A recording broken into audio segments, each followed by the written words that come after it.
Alrighty, welcome back. My name is Urbaner Pilot, and today I am bringing you guys Metroid Zero Mission to the stream.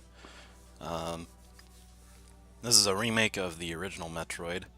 Uh, Pretty standard, not too much changes from the original story. Most of the new stuff typically comes toward the end. Some things look a little different, um, obviously, if you haven't been able to tell. Um, the caverns are a lot more interesting. Not everything's all copy and pasted.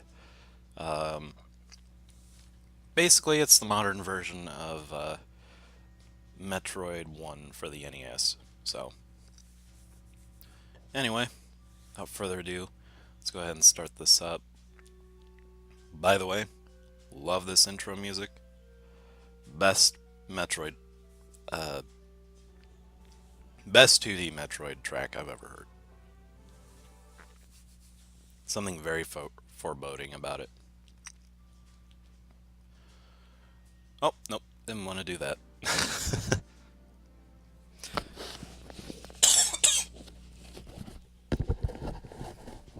Alright, one sec. Let me restart this.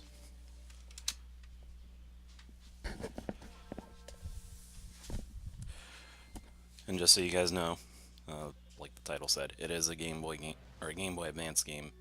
Um, with that though, I am playing this on the Game Boy player for the GameCube, so get to show off a little bit of hardware that I have. If you guys ever get the chance, for those of you who do have GameCubes and you don't have a Game Boy player, I recommend getting one. One of the best peripherals you can get.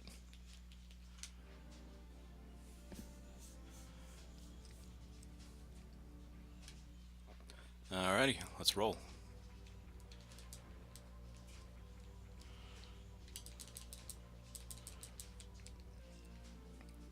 So, unlike last time, it'll tell you what item that you've picked up and stuff.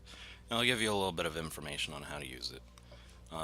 If you push start, you get your map. That's a big feature for this game. Every game from Super Metroid onward has had a map, somewhat similar to this. I think this one's just a tad bit better than the others. It's very similar to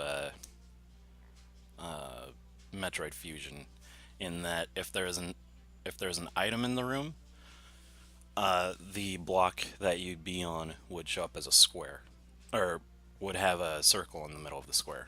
So, that means that the item's there. Once it becomes a dot, that means that you've collected it in that room. So, keep an eye out for them. Oh, also forgot to show. Sleep is just a Game Boy Advance feature. But if you hit R, you can go up to your status screen, and this will tell you everything that you have. Not too important. It's mostly just for letting you know, hey, this is what you have. Good job. In Super Metroid, it was a little more involved. You could actually turn off items and stuff. So, let's say you didn't want to have Wave Beam on, or you didn't want to have Plasma Beam. Well, you can turn those off and then customize your weapon set. Unfortunately, in this game, this follows pretty much how Zero Mission, or not Zero Mission, this follows suit with what Fusion did, and just combines everything. So, like in the original, there is an energy tank there, but I'm gonna wait a little bit on that. In this game, these guys kind of help you and tell you where to go. You don't have to get them, but for new players, it's pretty useful. Although, if you want the authentic Metroid experience, you try to avoid them as best as you can. There's some that are a little unavoidable. That one in particular is unavoidable. But that is a-okay. I'm gonna let him go by.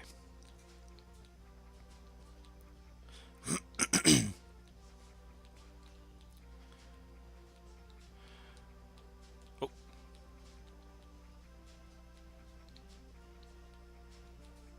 Oh, and unlike Metroid 1 for the NES, you actually can aim 8 different directions now. So you have diagonally from all sides, up and down, and then you can aim up, aim down, only when jumping though, and then, yeah, pretty nifty. You can also wall jump in this game for extra mobility, makes certain areas easy to get out of, and I don't know. In some cases, you can use it to really break the game. But I will not be doing too much of that.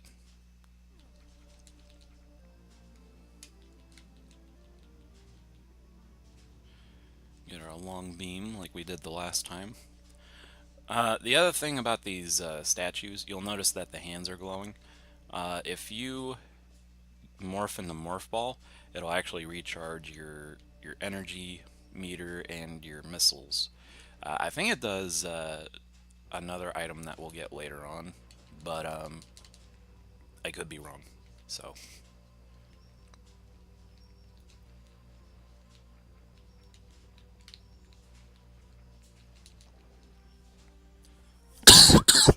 sorry about that. I think I'm a little congested today, but I should be okay. Like I said in the earlier game, there is acid and stuff. This will be counteracted when we get the Varia suit. Unlike the first game, where in the first game, if you got the Varia suit, if you jumped into acid pools and stuff, it would just lower the amount of damage that you take from it. In this game, it completely negates the damage dealt from acid. So don't pass it up, if you ask me.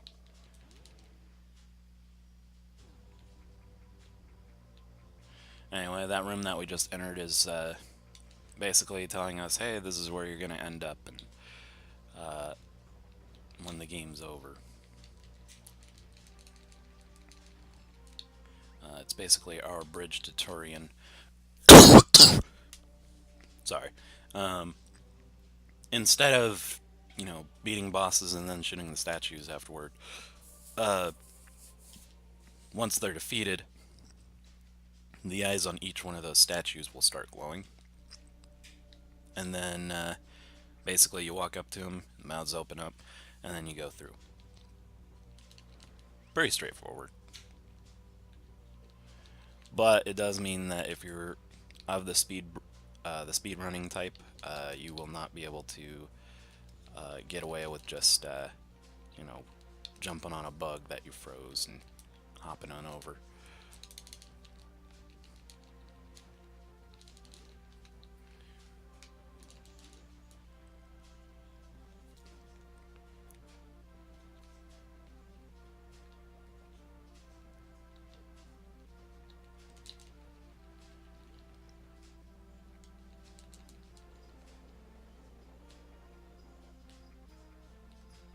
Very nice jump there. Thought I was going to get hit by him.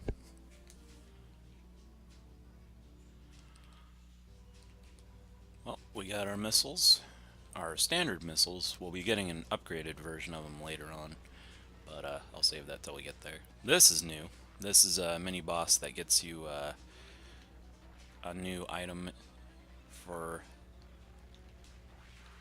the original game. It basically became a thing in Metroid. No, it was in Super Metroid. You were able to gather the charge beam, which basically makes it so that if you hold down the B button with any beam, you can unleash a supercharged shot, and it basically does like 3 times the damage, I think. Pretty nifty. I don't use it unless it's on like larger bosses that only take missiles or whatever.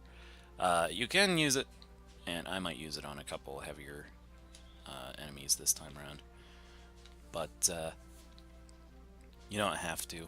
Honestly, for heavier units that are still weak to your normal shot, you just mash that A button or the B button as much as you can, and then it should take them out relatively quickly.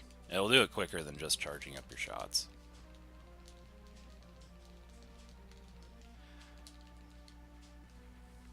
take care of those fly nests. You pick up a missile tank up here. In the last few streams, I said that I was thinking about doing a 100% run for this game. I think I'll save that for Metroid Prime. Sorry to disappoint anyone who was looking forward to that, but it's... I don't know. I'm not feeling it today. I just wanted to play, so... Maybe another time I'll revisit it or whatever. But today, it's kind of just a chilled out, cool kind of day. There's a lot of sun out, so might go and have some fun after a while. I've been dying for some spring weather, so sun's about as close as I'm gonna get. Energy tanks return in this game. They're pretty much a staple, like every other item that I'm gonna get in this game. Ah.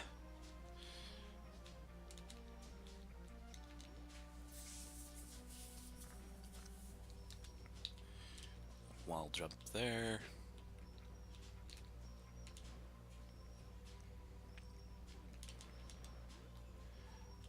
There's some rooms that I am skipping because they just have unnecessary things that I don't need right now. Some of them have save rooms, others have probably missile recharge stations or something. And then the one thing that I really don't need are map rooms, which are basically just a waste of time for more experienced players, such as myself, who have beaten this game before. It's not to say that they don't have their place. There's plenty of... I am just sucking at this. There is plenty of reason to have them. You know, for new players, it's a perfect way to learn where to go when these statues don't show you. By the way, these things are called Chozo statues. They're basically the native inhabitants of this planet, or once were. Now they're, I guess, extinct. If you go onto the Metroid database, you can actually find a pretty neat little manga that tells you about the events that happened before this game and the original Metroid. I don't consider them entirely canon. There's some things that, you know, are never referenced again, and I think they were just there for anime sake, I suppose.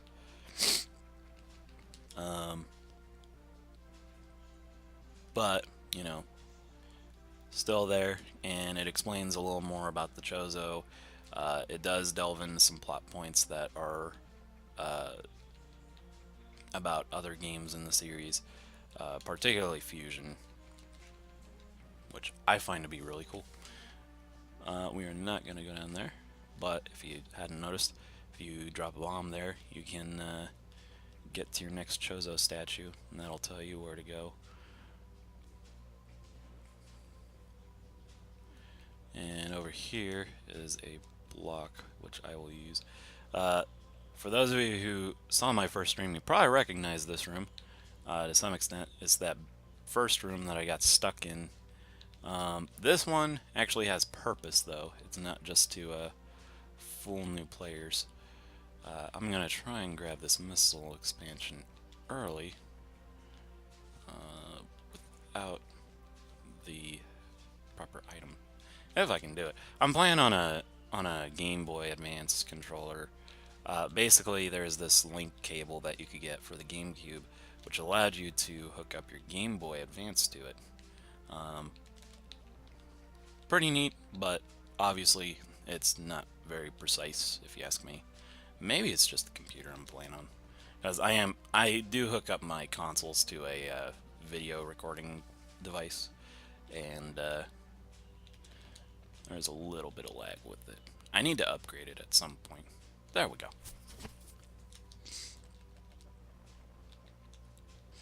Speedrunner, I am not. That would be a horrible thing to have, or to do for a speedrun. Speedrunners I see are usually at Crade by now.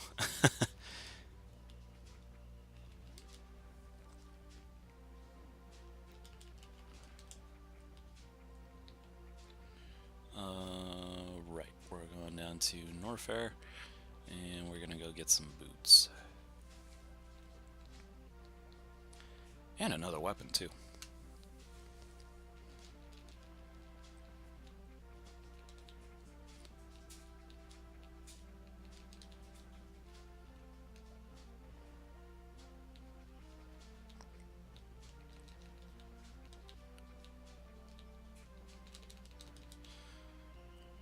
Walking into things left and right.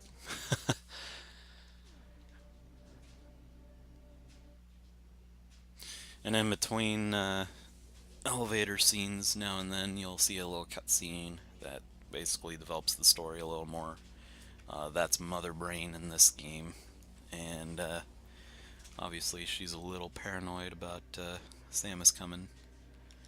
I don't think I elaborated on what Mother Brain is in the last game. Basically, Mother Brain is this AI that went a little haywire, and it used to be a protector of this planet, but after it went haywire, obviously, things happen, and she, I think, either killed all the Chozo or basically just put together her plan to rule the galaxy, which was by using Ridley and Kraid and the Space Pirates to capture Metroids. Oh, right. Sorry, it's been a long time since I've played this game. I don't typically come back to this one all that much. I'm much more of a classic Metroid kind of guy. That's not to say that this is a bad game or anything, it's just, I don't know, I prefer the style of the original Metroid a little bit more.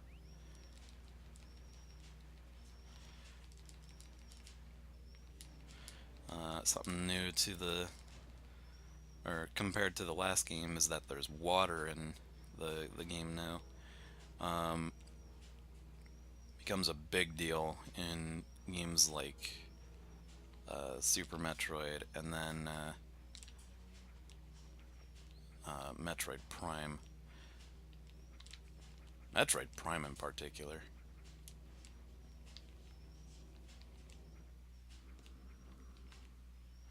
So you can't do anything in that game without a certain upgrade, which we won't be getting till the end of this one.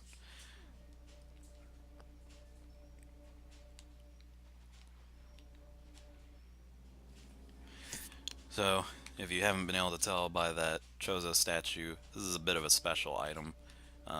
Also, the unknown item chime coming in.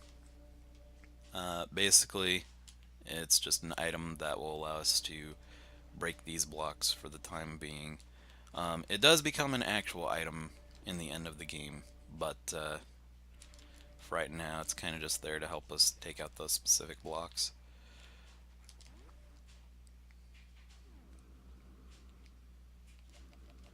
Kinda lame if you ask me, but I'm not gonna go too crazy over it. It at least lets me progress, so.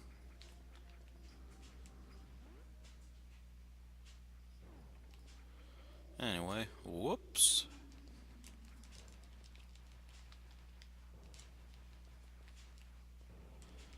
Looks like we've stumbled into a treasure area. This item, the power grip, basically allows you to hang on the ledges. This is the only game that has this power up. It's kind of pointless because all it does is it lets you do that. You could do it naturally in Metroid Fusion, which came out before this, so I don't know why they made that an item. I mean, I get it, it's her first mission and stuff, but still. I was gonna try to bomb jump out of there, but I suppose I'll show it off. Look at this grabbing technology. So gripping.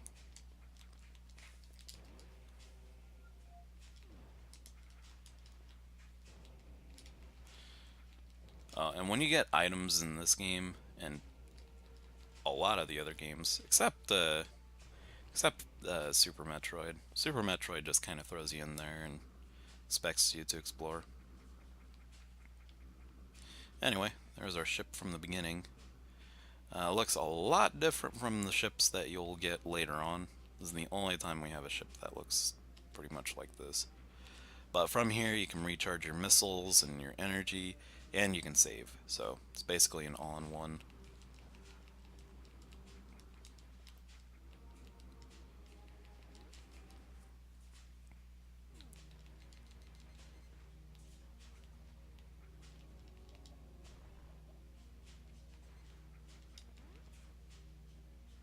Anyway, let's go back to Norfair.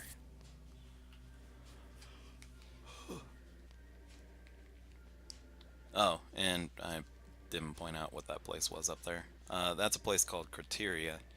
Um, it was seen first in Super Metroid, uh, but in this game you can kind of explore it just a tad bit more.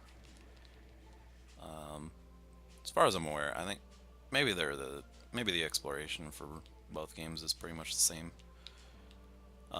This game does add a new area to the mix, but yeah, we'll get to that when we get there.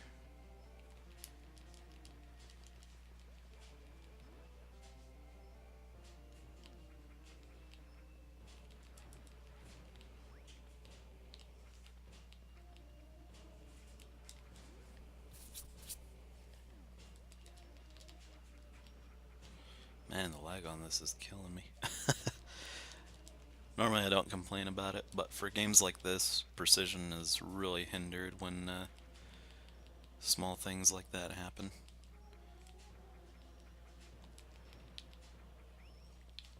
At some point I'll get me new video capture software or hardware. Maybe I'll finally get me enough money to get one of those Elgato stream capture things.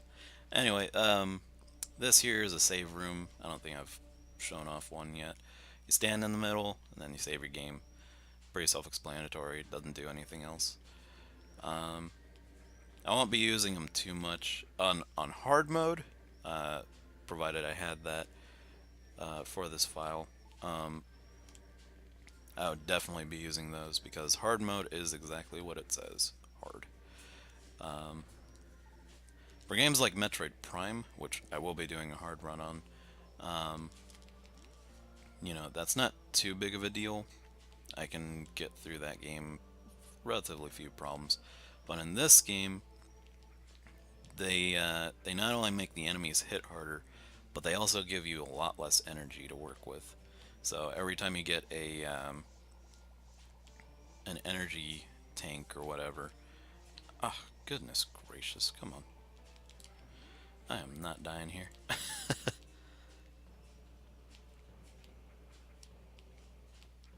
Sorry, kind of focusing.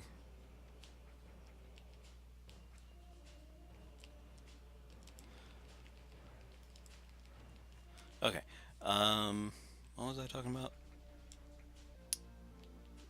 Oh, the energy tanks in hard mode. So instead of giving you a full 100 units of energy, it actually only gives you half of that. So you always get, or you always end up with like an energy tank and 49 energy.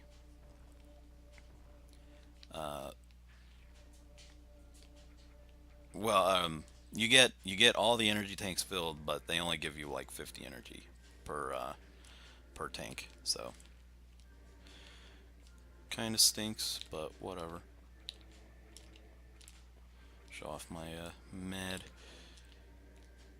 Okay, less mad wall jumping skills.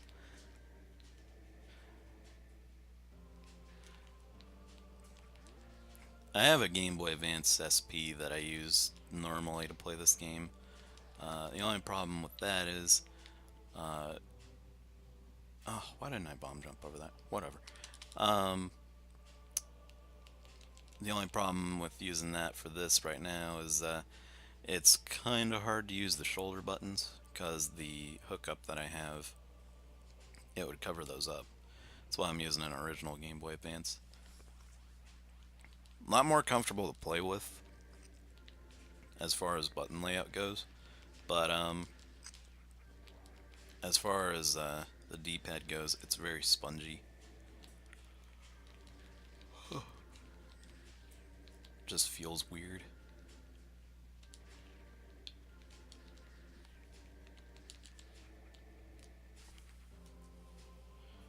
One sec. Okay. Sorry, my phone went off. Wanted to see if there were any comments or whatever. But there's not.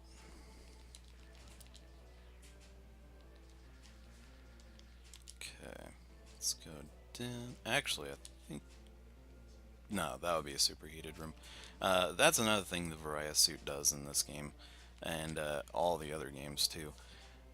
Basically, Varia suit is intended to be the item you use to get in the superheated rooms. Maybe wondering, well, why don't you need it in this room? Only specific rooms need it. Oh, frozen.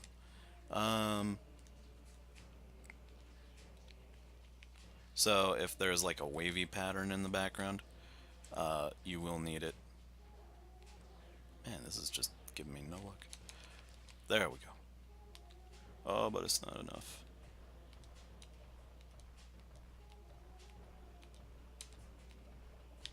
Goodness, this is terrible.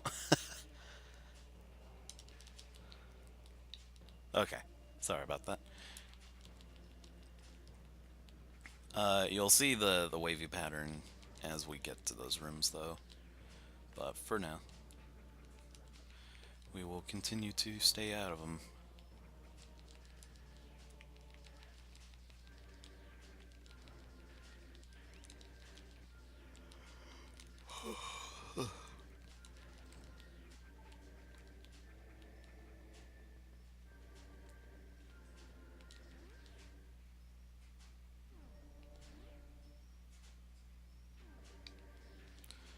Let's freeze our way up. Grab and go. And next, according to the map, we will be going to Kraid, but before we go to Kraid, I'm actually going to be getting an item out of sequence. One of the few times I'll do that. You can basically get almost any item that you want out of sequence. I just choose to, you know, stick relatively close to a linear pathway. Not that I like that, it's just, it does make the game run just a little bit easier. And getting Varia suit, you know, that's just, in my opinion, almost mandatory for some of these areas. Particularly in hard mode. Because, you know, like in the original game, it also does reduce the amount of damage you take from enemies. So, you know, don't pass it up if you don't have to. Relatively easy item to get. I just hope that the lag doesn't ruin it for me. It's so weird. Normally the lag isn't that bad on this game, but it is. Or not the game, but the video capture software.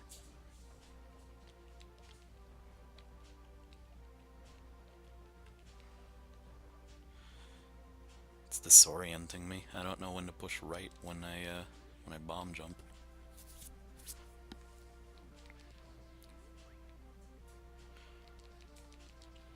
Did that wrong, but whatever.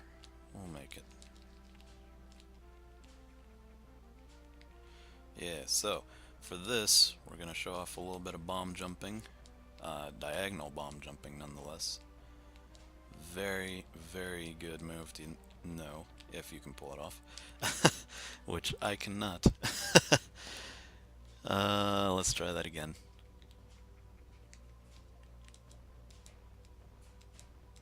Come on, don't let me down now.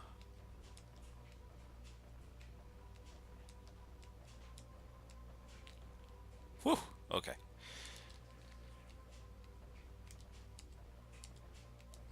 this will be the hardest part, because that keeps respawning. Oh yeah.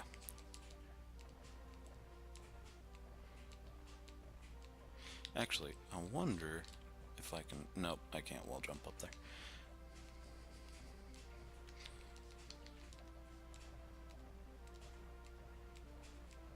My timing's all off. Oh gosh.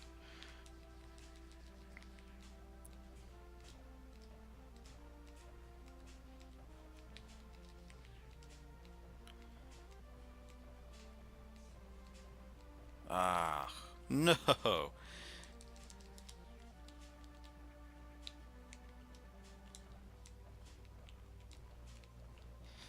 And I don't really mind too much about time in this run. You guys already know who Samus is and stuff. This is terrible. I wonder if it'll help if I switch controllers. One moment. Let me swap these out real quick and see if that works.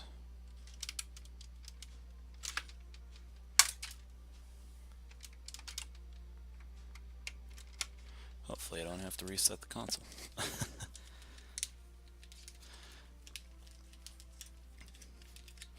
Anyway, I'm swapping over to a GameCube controller for this, for the time being. So I think I'll have just a tad bit better time with this. Maybe not.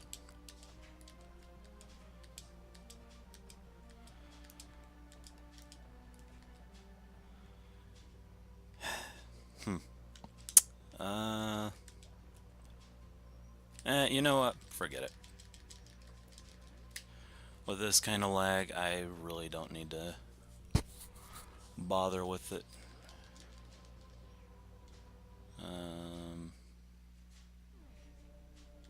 See if I can get the energy tank over here. I also like going over there because there is another energy tank that you can use.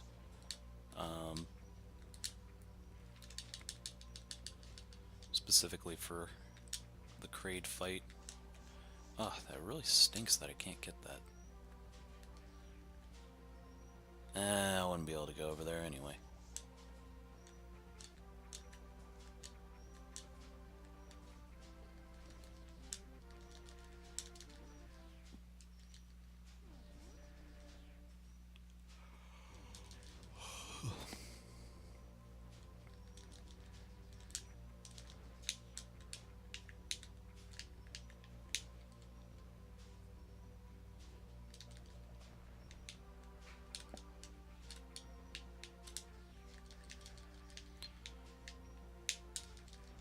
Sorry that this is so bad. It's kind of subpar for what I can do normally.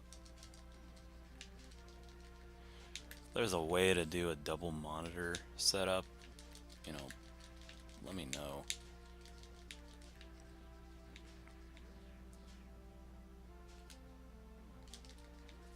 So that's what I'd like to do. I'd like to be able to split these, do this on 2 different screens. So I'm recording from one setup to the next. I'm sure I could do that with like a VCR or whatever, but I don't have one of those, and I don't think anyone sells them anymore.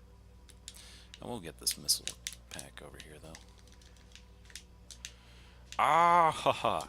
Come on, man.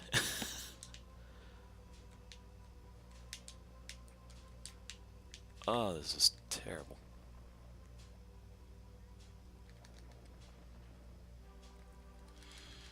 Well, judging by how this is going so far, I might actually not do any sequence breaking. Because if I'm not getting that timing down, this is not gonna go well. Means I won't be able to get that super missiles.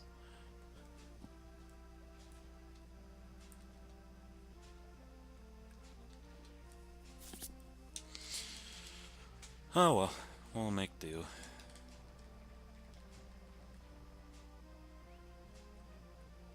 See if I can at least get bomb jumping here, right?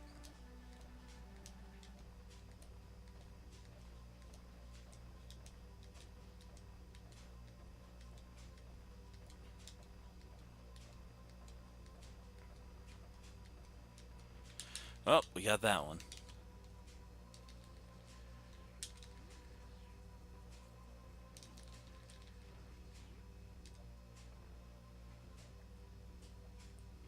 Ugh. Right, too far. What I don't like about playing with the GameCube controller for these games is that the D-pad is really touchy. So, you know, I can push down on accident, and that's never fun.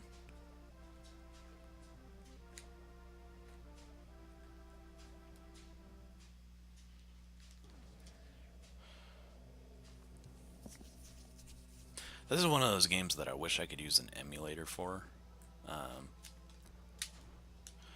But like I've said in the past, I don't know how Twitch would view that, and I'm pretty sure Nintendo would not be very happy using, or with me using that either.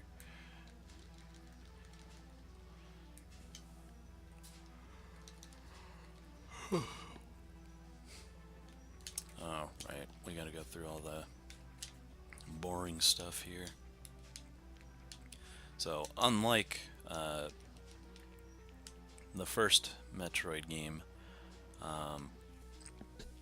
you cannot get to Kraid nearly as fast as you could originally. So, unfortunately, we have to go through all this just to get to him. And I am missing something.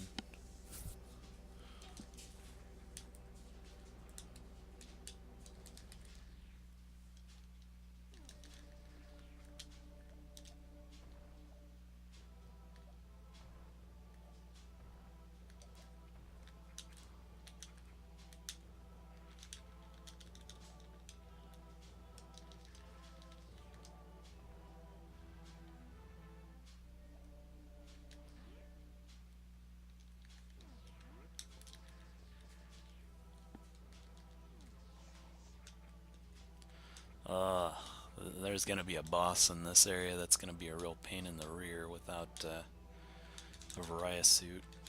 Well, he won't be too much of a pain because you're intended to fight him without it anyway. But I don't know. I haven't fought him the original way in a while.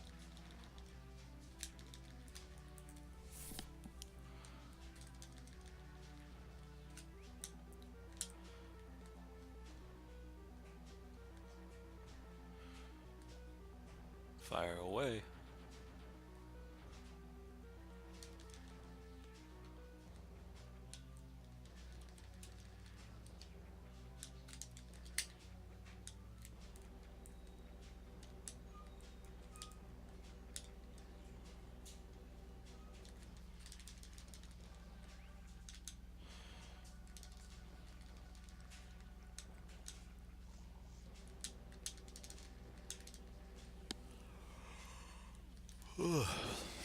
Boy, I get so much sleep, but I'm always like really tired regardless.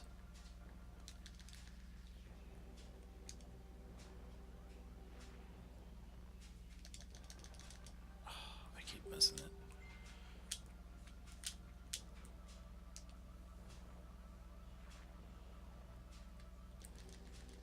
There we go.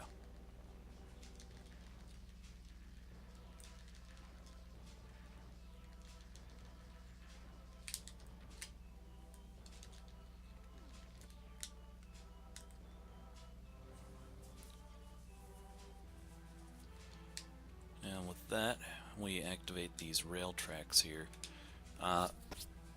Only exclusive to this game. I don't really know how I feel about them. Don't like throwaway stuff like that. But for this boss, I guess it's necessary. Sorry, I think that I should have saved that as a surprise, but whatever. This boss is pretty easy to kill when he does the little grabby thing underwater, or under the acid, like that. he's about to lurch. You have to stay on one of these platforms. When he does that, he raises up the acid. Pretty self-explanatory. But you just hit the flashing eyes on him and he'll be dead in no time.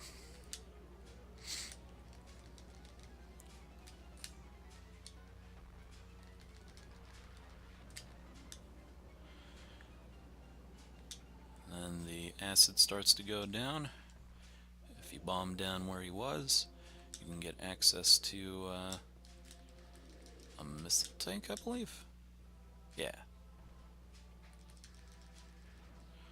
Pretty nifty.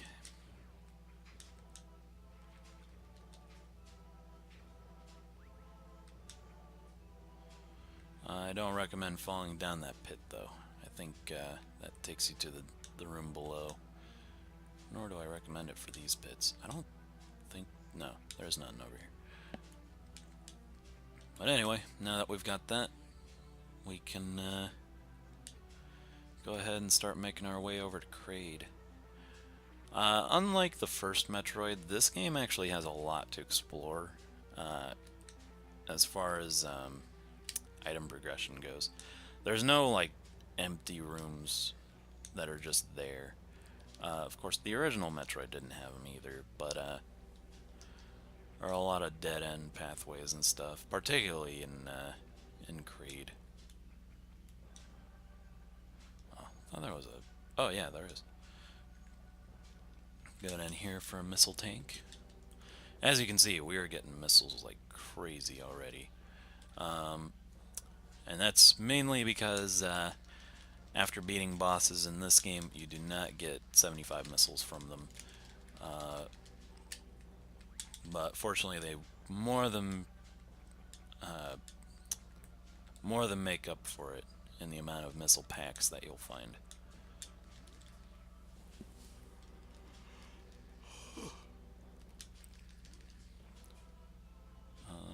I don't think I need to be down here. No. There's an item we'll get after Kraid, which we can use there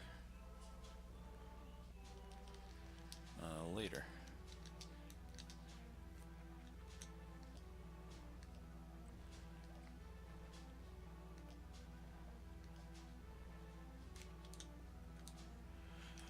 I guess I should explain some of these blocks that I'm blowing up. Depending on the type of block it is, you have to use certain weapons to blow them up. If it has a purple dot in it, you have to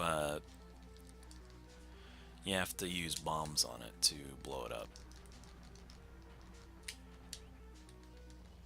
Oh, and before I get back to that, if the door is white and it's not blinking, then you can't get through it, obviously. There's no amount of missiles that you can use to open it. It's basically just locked. But anyway, if it's blocks like these that are just pure gray when they spawn back, they can be blown up by anything. You can shoot them, you can bomb them, do whatever you want.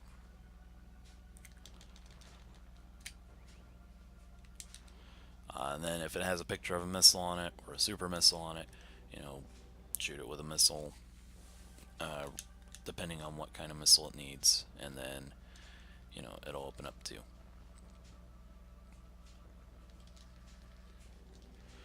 And there's some that can only be blown up by a screw attack. Screw attack. That sounded really redundant. But yeah, screw attack, and so on and so forth. I'll show them off as we go. Those blocks up there, they'll have arrows on them. If you can see them in the few moments that they last on screen. They can only be damaged by a super speed boost, or as we'll come to know it, the Shine Spark attack.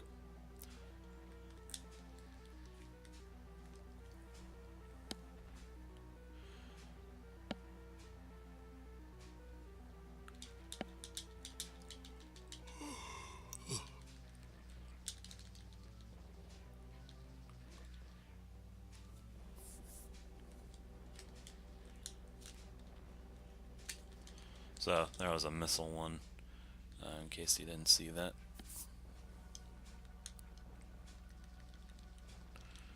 We'll go back there moment or after we defeat Kraid. There's actually an energy tank you can get up there. I think, anyway.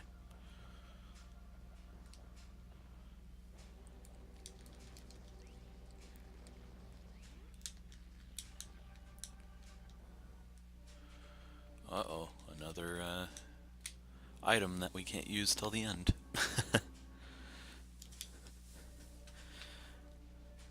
But hey, at least we can open up these blocks here. Actually, I'm gonna recharge my missiles. We're getting pretty close to a boss fight, so might as well.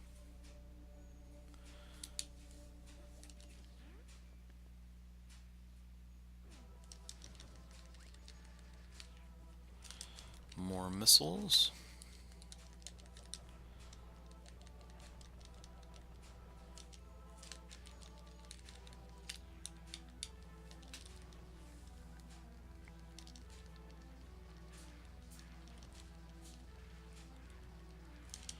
These are Rios from the first game, by the way. If you haven't noticed, there aren't any in Brinstar, which I feel is kind of a missed opportunity. But, that's okay.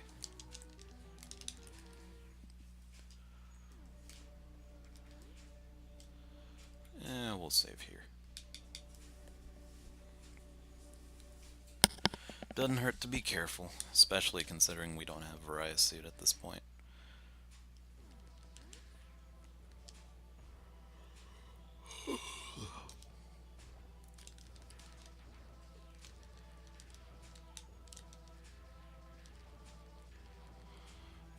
And in the first game, I told you guys about different colored enemies that look the same as other enemies. If they're red, you know, they take more damage. Same case goes here, but some red enemies, like these guys, they have special, like, death attacks. So, if you shoot these guys, their eyes fall out, and they can do damage to you. Kind of a neat little touch. At the entrance of every boss, with the exception... or every mini-boss in this game, I guess, that being Kraid and Ridley, there'll be an eye wall, or an eyeball door that you'll have to shoot with a missile. Oh, speaking of missiles, red doors make their return. Unlike in the original Metroid, though, missile doors only take one missile to open up. You'll come across other missile doors, though, and there's Kraid, by the way. We'll get back to the missile doors in a minute. He is massive in this game, and it's been that way since Super Metroid. Pretty neat. Also, he's a little more involved in terms of fight style. He still has his 3 spikes that he shoots out of his stomach, but unlike in the first game, you have to open up his eye, or you have to shoot his eyes, so he'll open up his mouth and scream, and then you have to shoot straight into his mouth.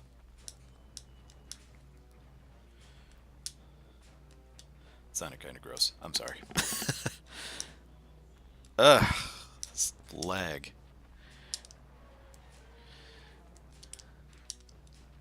Fortunately, he is not doing near as much damage as he was in the original game. Unless, you know, one of those gets me. Wow, I am just doing terrible with this.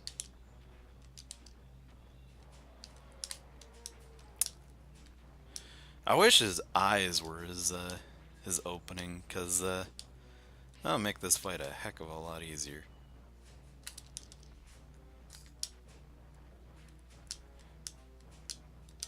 Because if you get too close, he'll swipe you, and with those nails coming at you, and every time he opens up his mouth, or every time he shoots those spikes, every time he changes color, he shoots just one more spike. Well, as many that can come out of him. He's not a very, like, difficult boss. In fact, I just defeated him. Um, he's just really annoying. Kraid is, or not Kraid. Ridley is the hard one in this game, especially on hard difficulty. At that point, you should have like about 4.5 full energy tanks, and you need a lot more energy to take him on. Especially with how much damage he deals with his tail attack. We'll get to that later. Either way, it is just a massive, massive amount of damage he can deal to you. Anyway, we just got a new item that's not so much a staple in all the games. It's not even seen in the Prime series, but it's a staple in all the 2D games. The speed boost. So basically, just run in one direction for a certain amount of time and you'll start going super fast. Every time you run over an enemy with it, they die. And I messed that up. Let me try that again. There's a little trick that you can do with that over there. Makes getting out of that room a lot easier. Thank goodness I'm not worrying about time in this, because if I was, then this would be a really bad run. Anyway, if you duck and you push A, you'll shine sprite up. Shine spark up. Wow, getting my Mario games mixed up. Unfortunately, if you hit a solid object like that, it'll stop you and you'll be sad on the inside. So, let's try that again.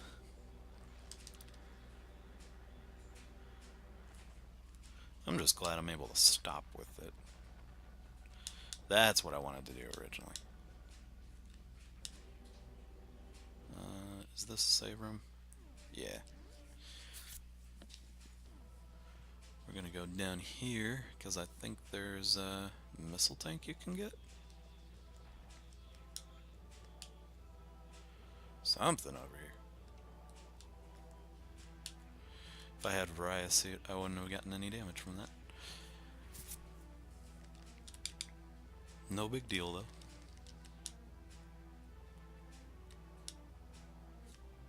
Ah. Really, I shouldn't have damaged him.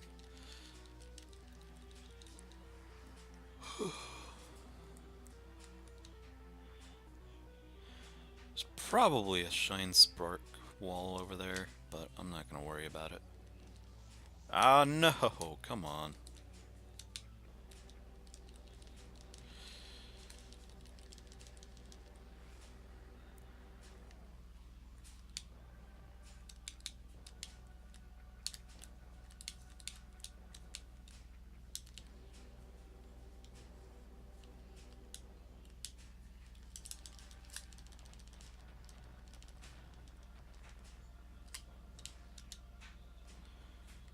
Okay, now we're back at the beginning of the area, and all we gotta do is just jump our way back up.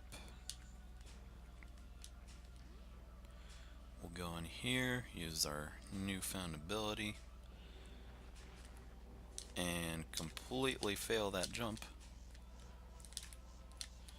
And probably die here.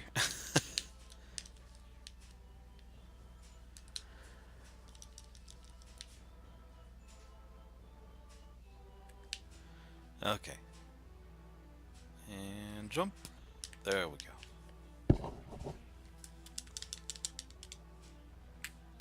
These blocks here, I'll show off what a speed booster block looks like.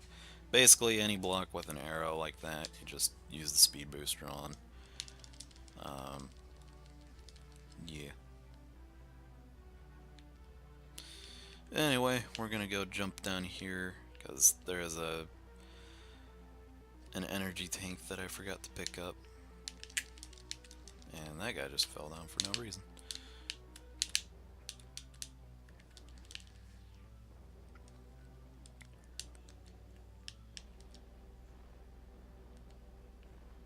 Oh no!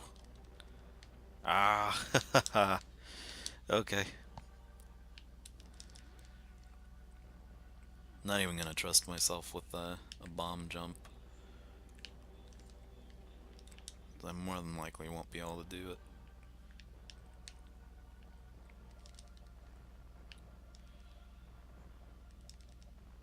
Ah, I did that wrong. That's a missile block, by the way, which means I went the wrong way, and I need to go find another room. But I'm already disinterested, so I'm not even gonna bother with it.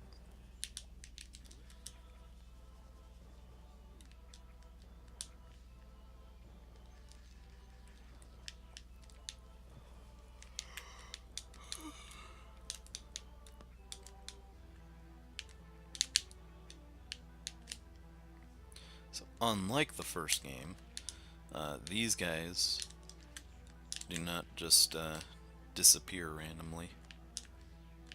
So, utilize that to my advantage. I'm sure there's a missile room in that door on the right that was down below us. I'm not going to bother with it though. There's going to be a lot of things I don't bother with. And there is good reason for that, but I'll go into it later. Anyway, another cutscene. This time we get to see some space pirate stuff. That's Ridley. Much more intimidating than he once was. And it looks like he's on his way somewhere. Most likely to us. After defeating a boss, you guys probably already remember these, or the monster-looking walls before a boss area. Those are basically the same thing here, but after defeating a boss, those shatter and they reveal either a Chozo statue, which I do not need, or they might have an item down them.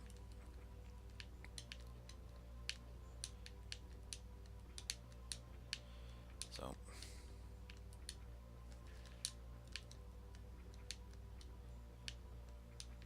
yeah, why am I doing that? I should be doing it the real man way. Blasting off like Buzz Lightyear.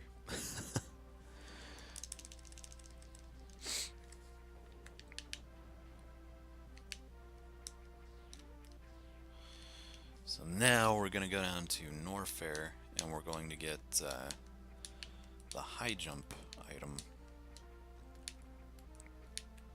Then we're going to come back up and we're going to go get that Variety suit. We kind of need it because, like I said earlier, there are superheated areas in this game which require the Variety suit to get through alive. Because the amount of damage that you take from those rooms is about the same amount of damage you take just standing in a thing of lava or acid at this point in the game.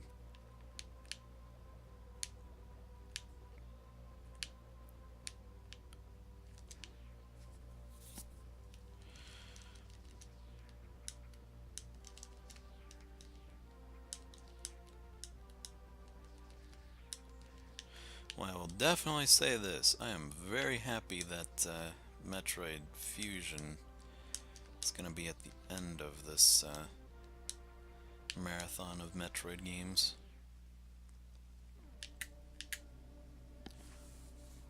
So hopefully by then I'll have a better video capture software or hardware tool.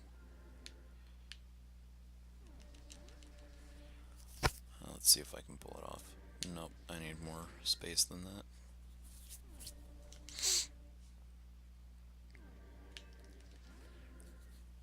So what I'm doing here is I'm just making sure that I get enough space. Oh, I didn't do it right.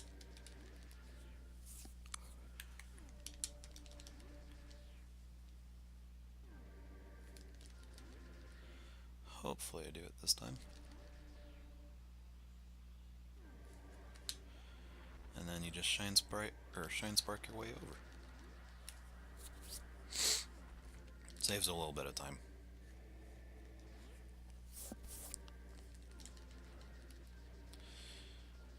just make your way over here. Oh, never mind. Forgot something. Supposed to go one more floor down.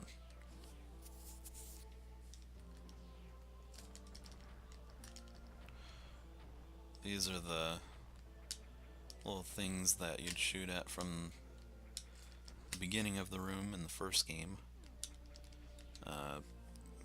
They look like some kind of drone things in the first game. No, we'll wait on that. If I go down there, I'll go into a superheated room. I might as well show off what that is. So, yeah. That's what I meant when you go in there. Or what the wave thing looked like and stuff. Anyway, now we have high jump, which lets us jump twice as high. And in this game, it also combines that with the spring ball, which allows me to jump with the morph ball. Pretty nifty. If you know how to bomb jump, then it's not utterly important, but it does come in handy. If you don't know. We'll get an energy tank in there soon. Gonna completely ignore that because he's just gonna tell us to go get the Variety suit.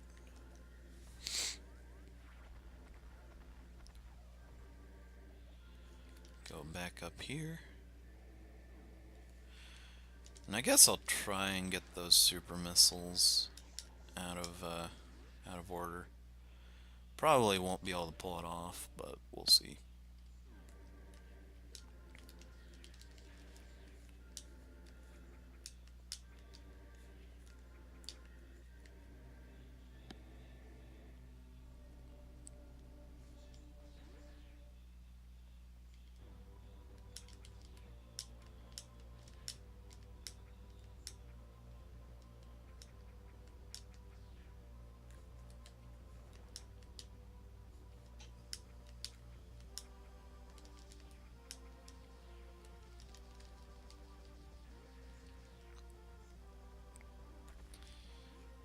And as you can see, that's where we're going to be going.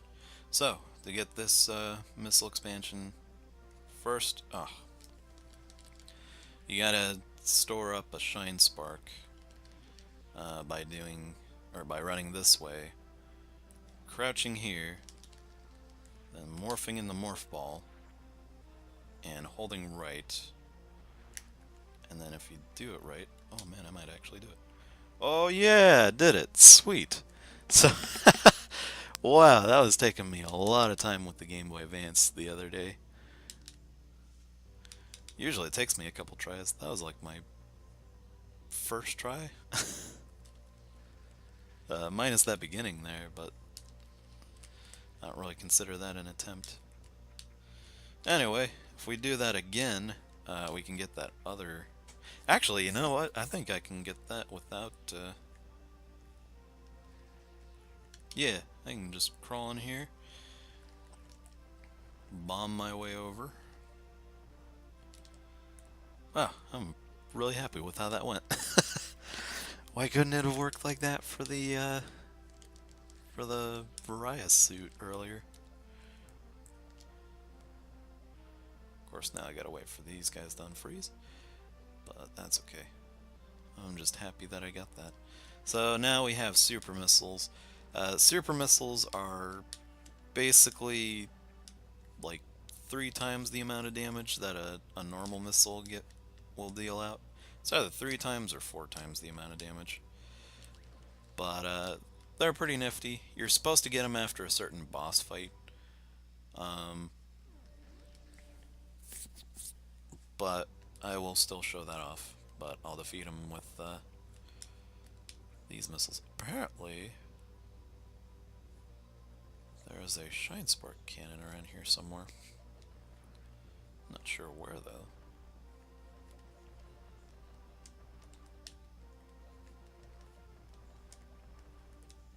It's probably nothing.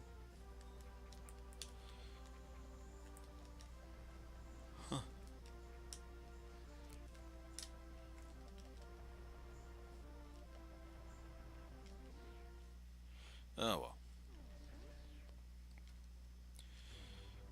Guess I'm just wasting my time.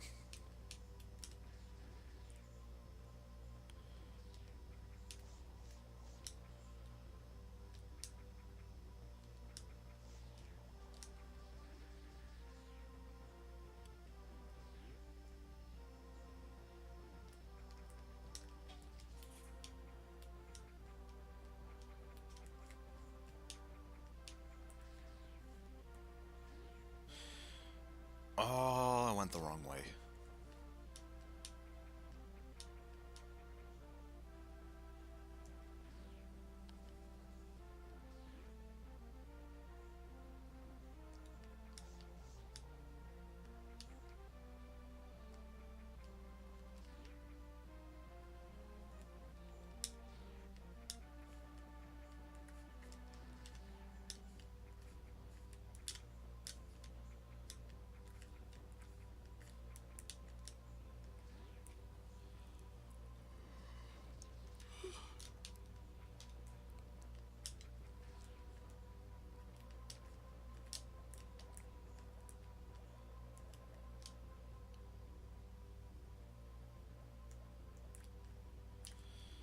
Anyway, since we didn't do the skip earlier, these things are going to start showing up. They're not. They sound invincible. They're not that hard to get rid of, though. Ah. So just wait for that to spawn back up, and then completely fail, and jump off the side. There we go. And now we can not jump up there. Goodness, this lag is just killing me, man. Oh!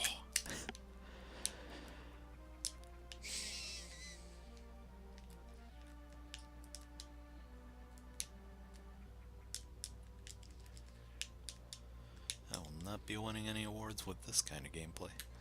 Anyway, this shows us how to get rid of those, well, plant things. Basically, just let those beetles crawl all over them, and they'll destroy them somehow. If you get too many of them on you, though, they'll hurt you, so be careful.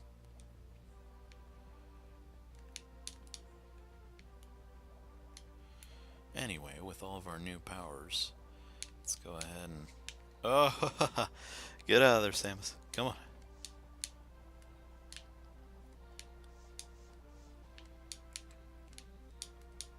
Okay. Let them do their thing to that, then jump down and kill them all.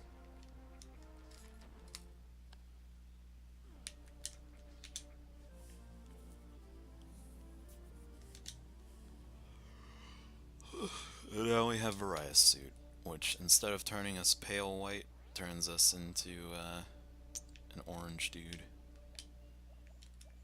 Well, I guess in this case an orange dudette. But hey, now we look more like a basketball.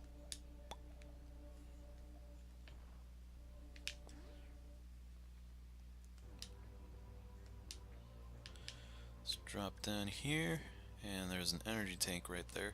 And as you can see, like I said before, Varia's suit makes it so that you can go through acid, makes you heat resistant, and also reduces the amount of damage you take by half.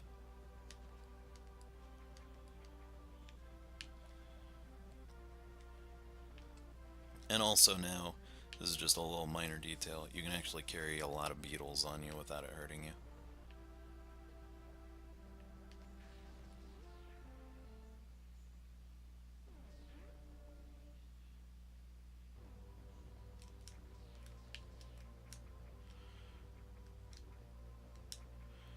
Which ultimately only comes in handy here, where you get all these beetles on you. Oh, I did it wrong. Oh wait, I can still do it. Okay, bomb that, take your little beetle buddies over here, and they can destroy that for you. And let them run off and have fun. Actually, was there anything else down there?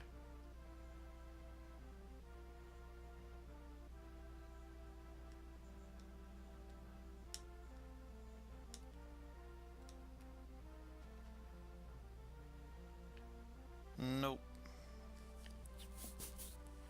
Just a shortcut to get down there.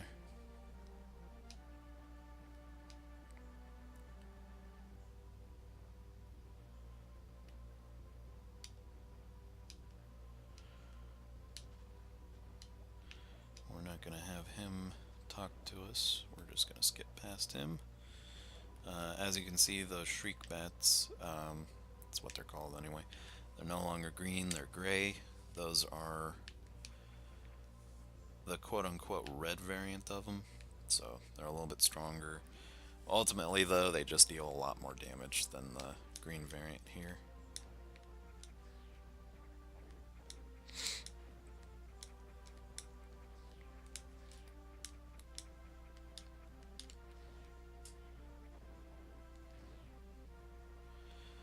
Anyway, now we're gonna go down to Norfair again, and we're going to get a new weapon, I believe,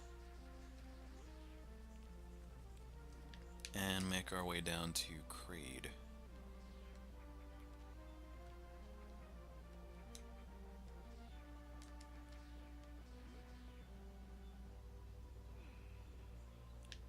Or, not Creed, Ridley.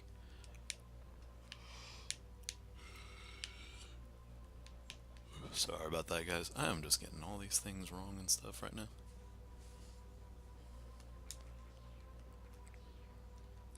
Thank goodness no one's watching right now.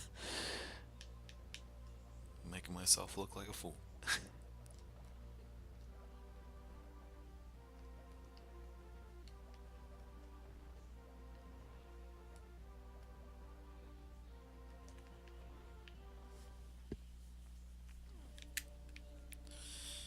Anyway, once we beat Kraid, we're pretty much done with all the hard stuff in this game. I mean, unless you count Mother Brain, but I don't think she's gonna be nearly as hard as Ridley's gonna. Well, no, even then, Ridley's not that tough in this game.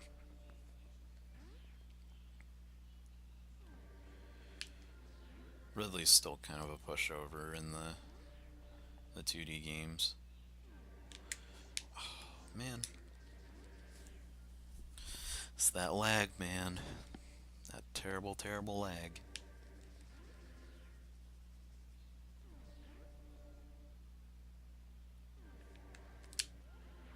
There we go.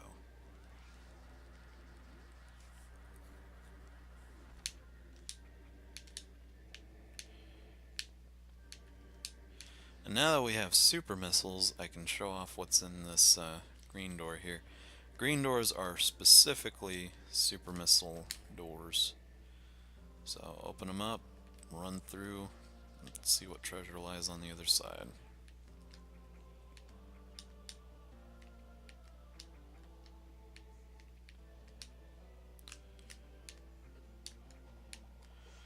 Preferably without getting hurt.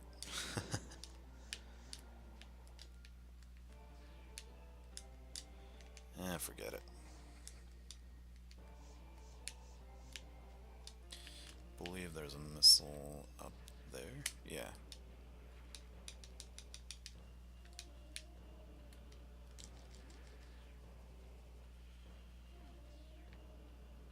Oh, right. This is one of those shine spark rooms. So just develop a bunch of speed, crouch, bomb, and then shine spark over there.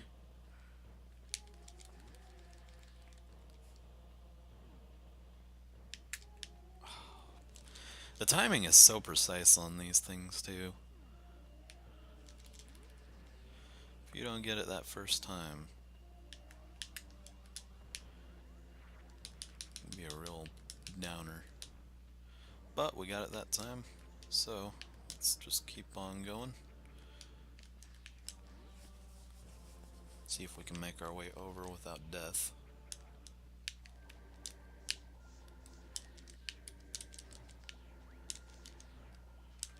Or, we could just make it really hard for ourselves. Nah, this isn't so bad.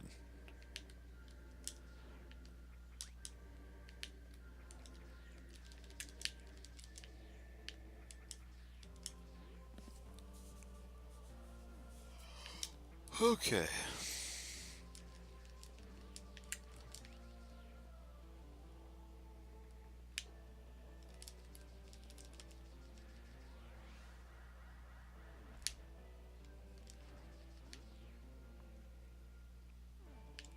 Oh, right. Well, no, we still need to go over there anyway. I just wasted my super missiles like a boss.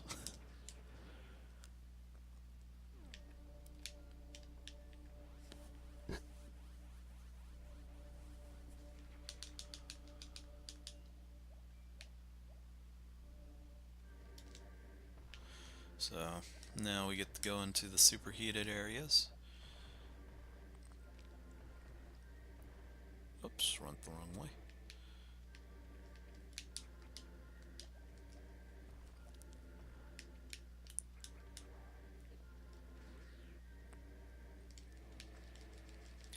I'm not too concerned with getting hit by enemies, much like the first game, because once you get Various Suit, things just kind of become super weak.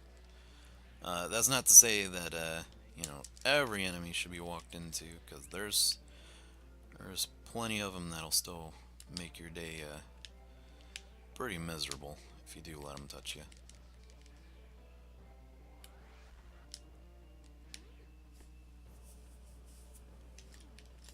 Like these guys.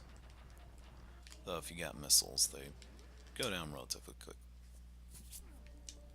I'm gonna save here.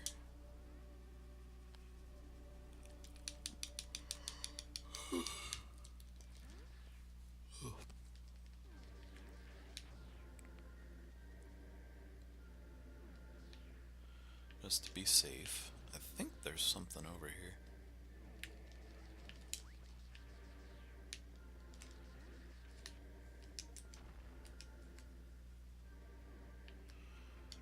Oh, there's something over here, that's for sure. Pretty sure it's just a missile expansion, though.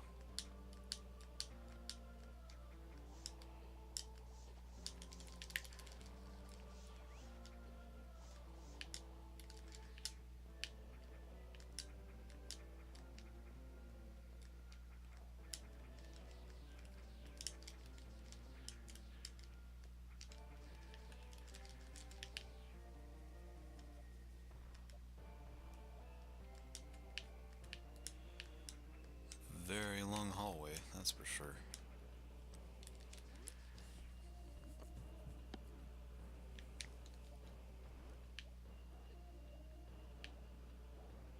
Oh, some fake lava there.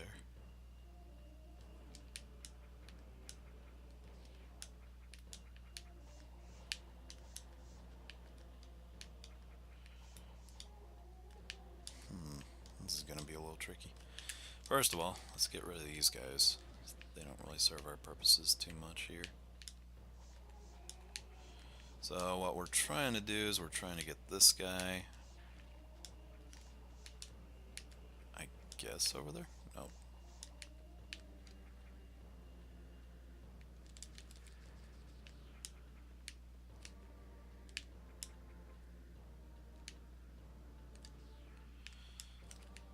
My reaction time is just not very good for these. There we go. Then we can get this expansion here, and we can go on our merry way to backtrack.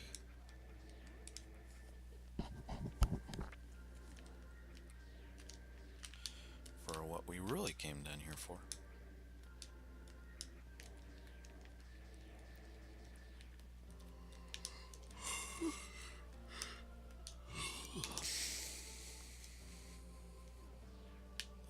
Let's get a little more speed. This is one of those speed booster sections, so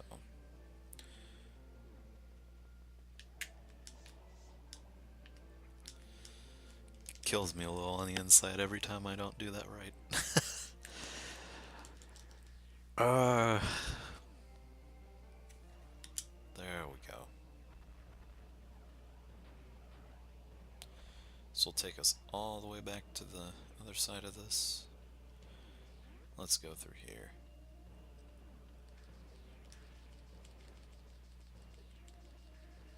You would think that would be a speed booster section if it didn't have all the enemies there.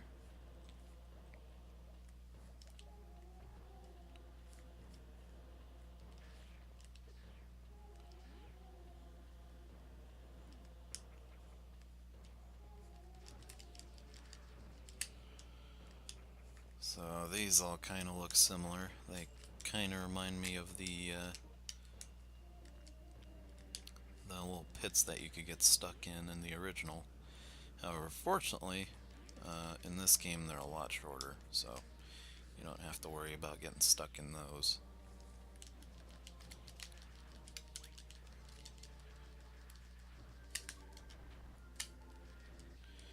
A couple of those hover-looking things getting stuck in vines.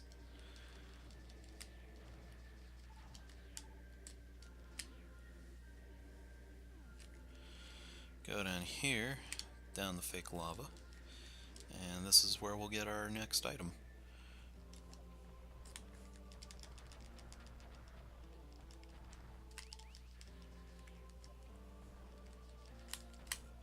Very nifty little item in this game too. Like I said, in this game, when you get weapons, they stack. So we now have ice and wave beam. So our beam is just that much more powerful. Wave beam isn't nearly as strong as it was in the original game, so don't think it's too crazy of a weapon, but it still has its properties from the first game. So it can pass through walls, and you can use it to your advantage on enemies like that.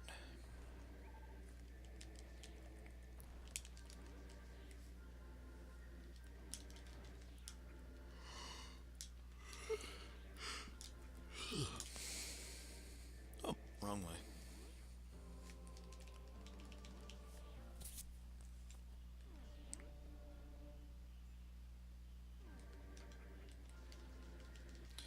This is a speed booster section. And now we're at kind of a mini-ish type boss. Use your wave beam to shoot them under or from the other side, except for the last one here, which you have to use bombs to destroy. Not a very hard enemy, or for that matter, a boss encounter. You just gotta get your timing down. But anyway, we got ourselves an energy tank, and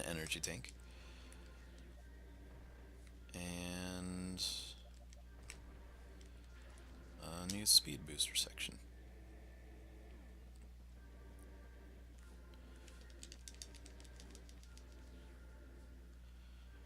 Run over here, that'll go away, and you can grab these missiles here.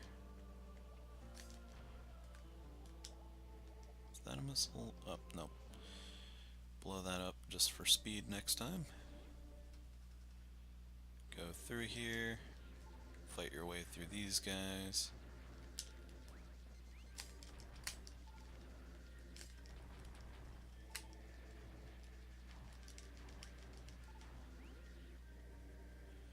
And then we come across our next little mini boss.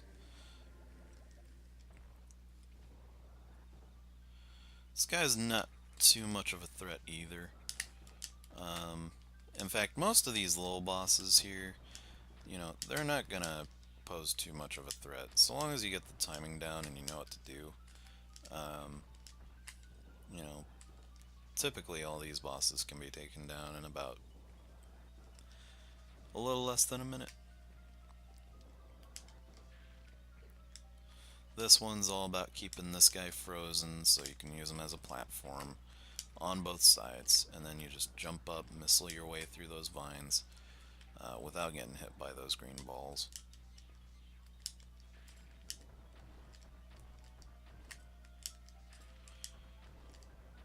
make sure you keep an eye on him. And then this guy falls through the ground and creates a pathway to Ridley.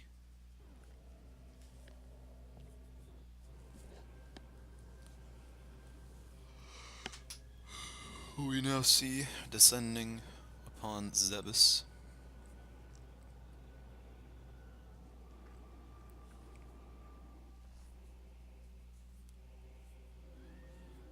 And annoyingly screaming as he flies over the beautiful landscape.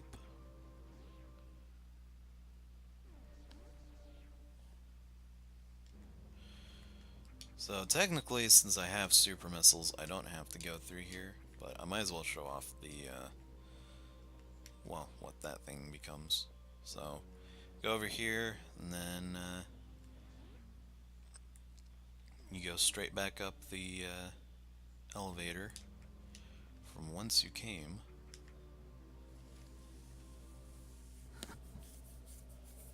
And you will see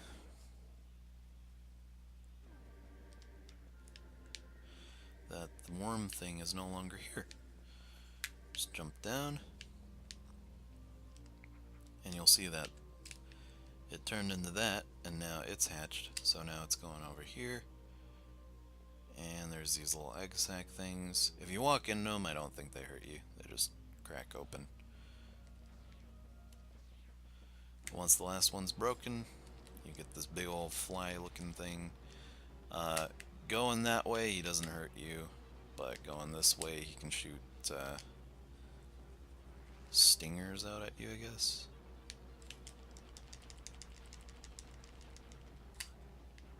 Pretty quick boss, especially if you have super missiles. But anyway, let's go run over here and watch him fly right into whatever that mess was. And that's originally where you're supposed to get super missiles first. But I say nay, and go get them before then.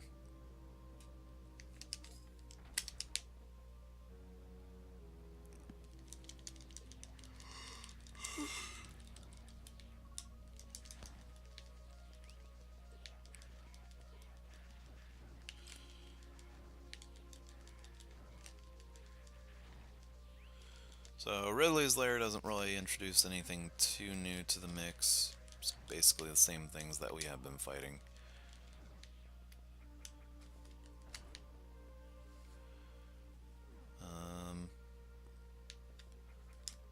Whew, did it. Unlike the first game, you don't have to do a bomb jump over that.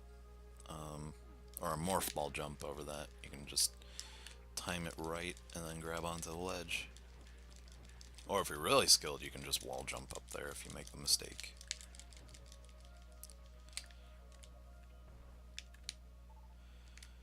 Going through there reveals what was on the other side.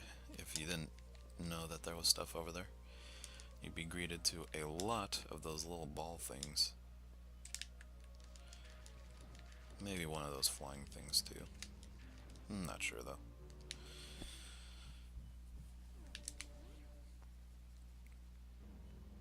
So, like I said about Kraid's Lair, you don't immediately have the option to go straight to Ridley. There's usually some gimmick that you gotta go through. This is definitely one of the shorter areas though, so don't think that you're gonna spend too much time down here. Oh, got a map room. If you jump over it, you don't have to get it, but I forgot it was there.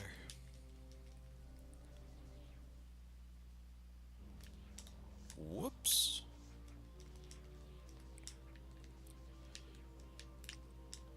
Shoot up there, and you can skip all this.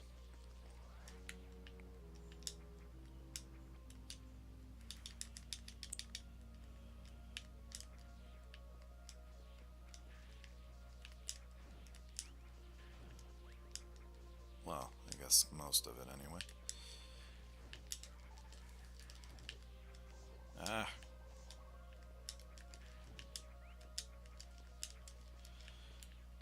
Here's another hatch we can go down.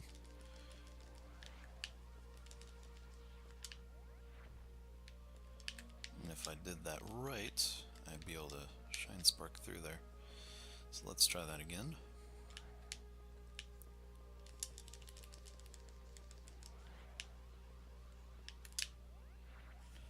Hopefully I did that right. Oh, no, I didn't. I know exactly how you do this.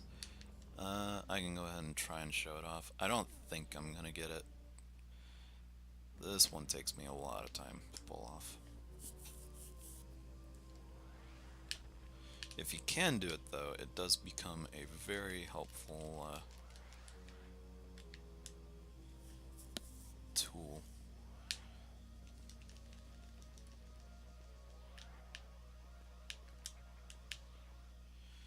I don't think I'm gonna pull it off. Nope. Ah well. Anyway, if you do pull it off, there's a shine spark area over here. And that leads you to a room where you go through this puzzle, which gets you more missile packs and other such things like that.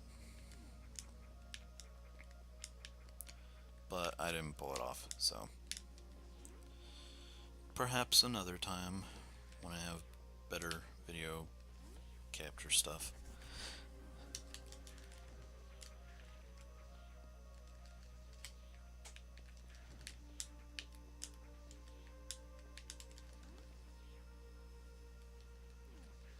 Ah, I keep falling down.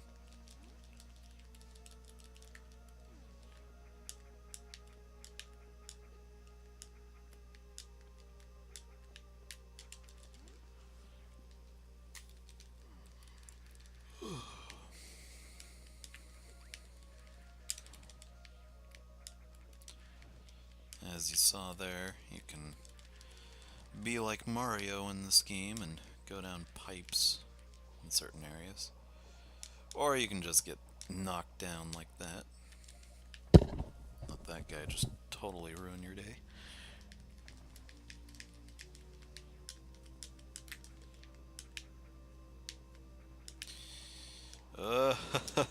Please stop. Alright, you know what? If I'm gonna die, you guys are coming with me. Or I can just take you there and run away.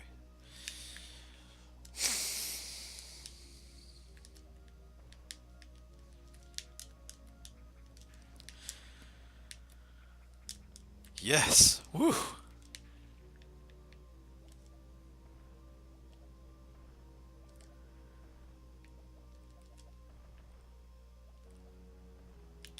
Anyway, there's a missile tank down there. That's all I really wanted to show off in this room. But thanks to the other nerds in this room, I've shown off way more than I wanted to. It's one of the problems with the wave beam. It passes through a lot more than it needs to, which can be kind of inconvenient. In my case, anyway, because I always shoot away floors that have pitfalls in them. If you bomb up here, you can... Oh, there's a super missile block there. You can reveal this section here, and in the middle there is a super missile expansion. Very helpful, especially considering we're going against Ridley next. If you shoot one of these guys with the ice beam like that, you can get that missile expansion no problem. And you can also get over there without having to go through all the trouble from down below.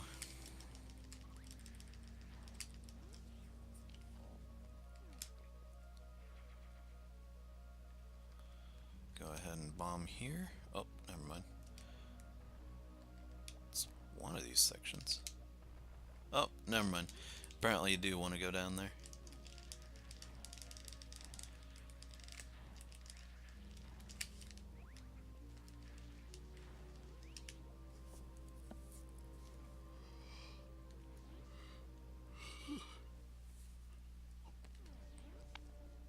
You can choose to save there if you want. I'm not going to because I'm pretty sure this fight's going to go pretty nicely. This door takes or two shots to kill. It'll also shoot eye projectiles back. Never mind, takes three. But there's no missile door behind it, so cool. Anyway, this is where you fight Ridley, but obviously he is not showing up, so I guess he's just late to the party. So we're gonna go take his loot.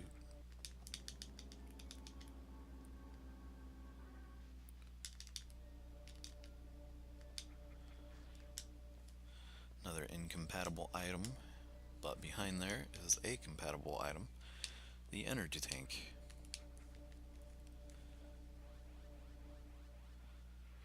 It's our 8th one, actually. Pays a little bit of homage to Super Metroid. Well, no, I guess there was one behind there anyway. Anyway, Kraid's still not showing up. Or has he? Yes, he has. We're gonna shoot his projectiles here real quick and give him a couple rounds of super missile. That tail swipe that he's doing can do a lot of damage, especially on hard mode.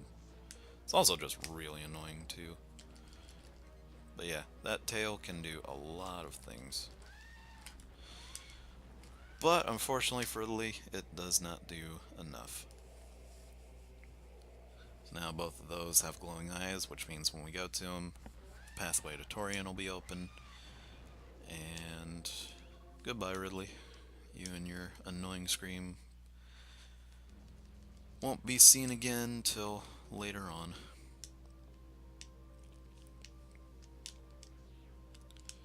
Anyway, we're gonna try and get this guy to make a bridge here. Gonna fall down.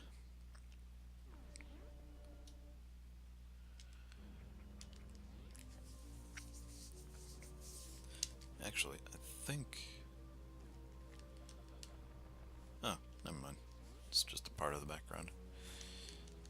Now, if you speed boost here, you can run through all those guys, get a decent pickup of items.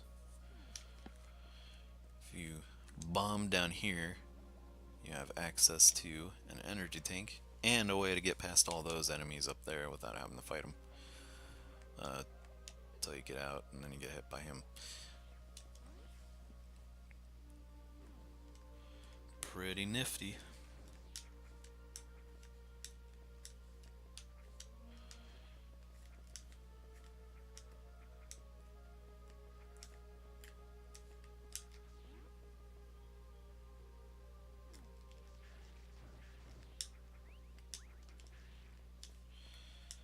I think there's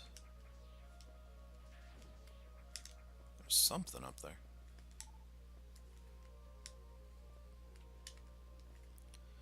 Just gotta get one of these guys to fly high enough and then freeze them.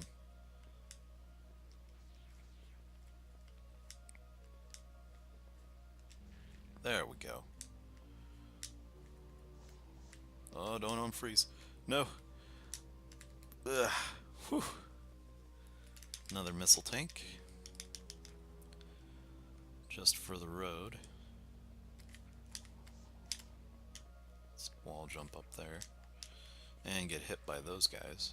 I think they're called owls. I don't see any resemblance though.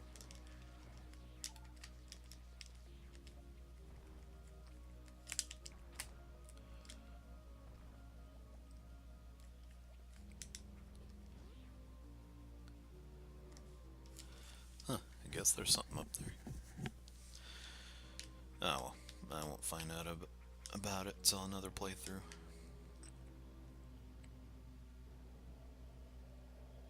I don't know what kind of ending I'm gonna get with this. Probably not the best, but after my oh, the Chozo statue's broken. Didn't need him anyway. After my last attempt at the other games to get it, I'm kind of over it. So those blocks right there, they're for screw attack. So if you screw attack through it, that'll break those blocks, and you'll have access to that cannon in there.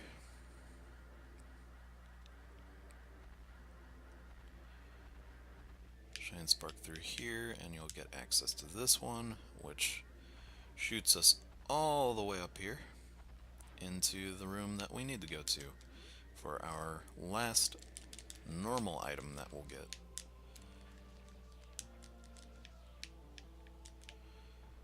Which you may have already guessed is the screw attack.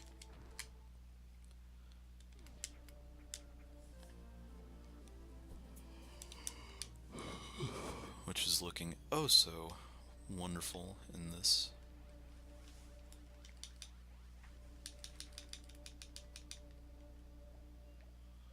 I don't think there's anything back here. Nope. But anyway, now we can basically use this on whatever we want. It'll kill any enemy that you come across. Unlike the last game, although you can't really use it on bosses, but you can use it on everything else here.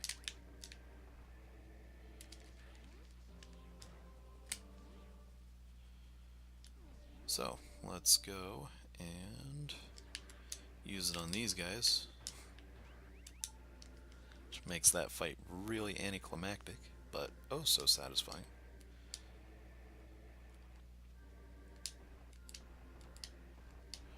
You can even use it on the gray blocks, and I think on the bomb blocks too. I can't tell though.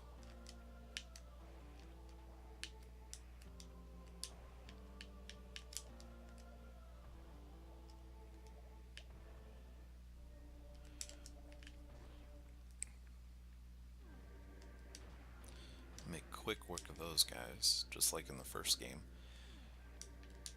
But anyway, now we're on our way to Torian with the help of this guy to get us out. Gotta go up one more set.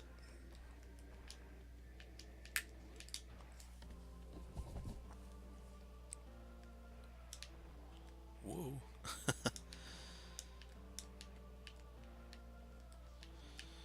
Nothing here.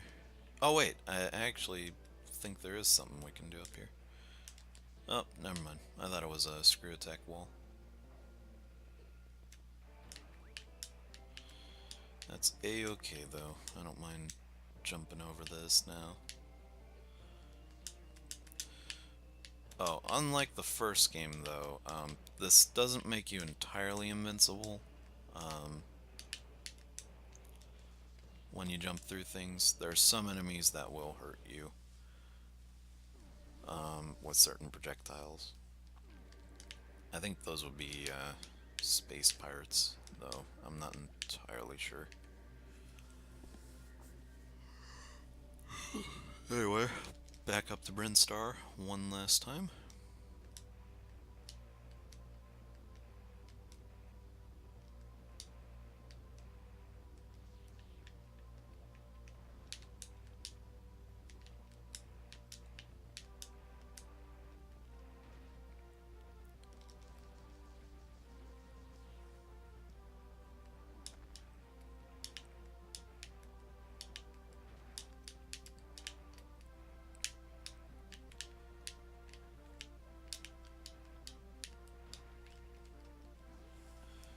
Make our way over to the first corridor over here.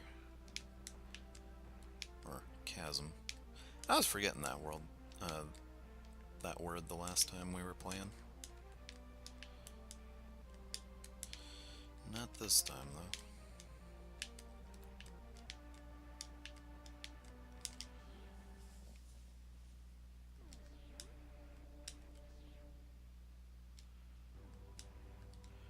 Surprisingly, we are at full missile energy, super missile. Did I say missile energy? Full missile ammo, super missile ammo, and energy in general. Anyway, these guys so graciously open up and close their eyes. for the time being. They might make their return. And now we get a slight homage to Super Metroid with the music and the revelation of the Metroids in this game.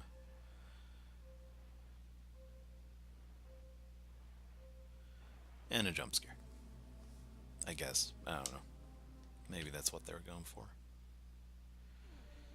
I am going to save here. I don't really need to, considering how well off I am. But just for the sake of being careful. You'll notice that there are space pirate corpses just laying around. That was added for effect. Rinkas spawn out of these here in this game, which is fine by me. And also, if you haven't noticed, they drop items in this game. Metroids will too, but Metroids actually do not spawn over and over. Once one is defeated, they are gone. It's the only way to open up the door to the next room. So in this, they're kind of treated like their own boss. They still take the same amount of damage to take care of. Freeze them and then shoot them with 5 missiles. Or maybe 4, I don't remember. If you use one super missile, it takes them out immediately. Although you still have to freeze them. So, though in this game, it's kind of hard to get by without the ice beam. If you do it, then kudos to you. I've never seen anyone do it without the ice beam. Unless they found a way to clip through doors, but like I said, I wouldn't know, because I've never seen anyone do it. Though with AGDQ, I wouldn't be surprised if somebody figured out how to do it. Ah.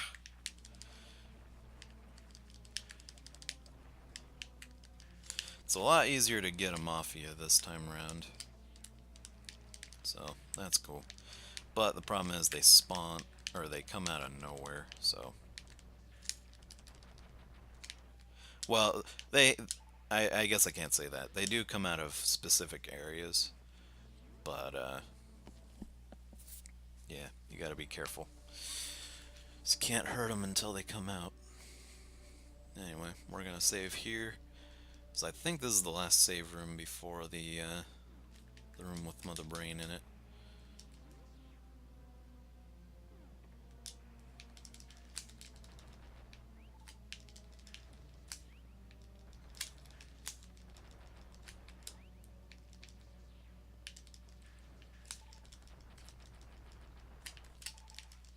Ah.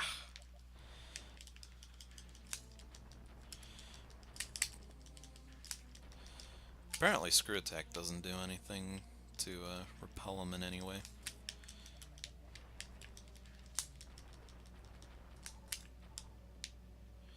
Oh, and they don't drop 30 energy in this game either, so guess it's best that they don't just keep respawning. Anyway, in here, you'll notice that the door is locked, even though there's no Metroids. If you bomb here, though, surprise, they're all down here.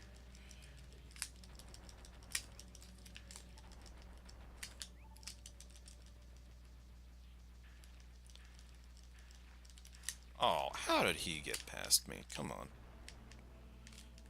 It's like the worst spot to get caught by him, too, because you automatically have to bomb him. And that gets rid of the floor.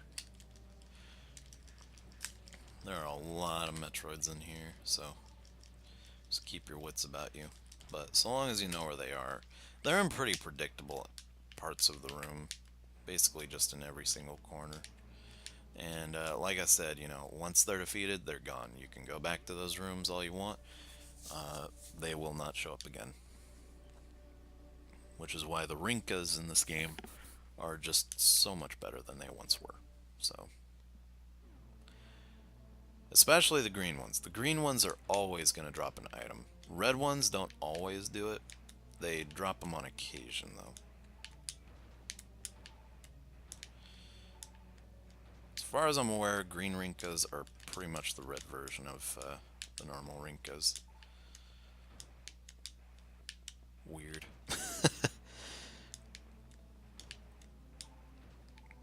Anyway, yeah, this is basically what you're doing before you go in there.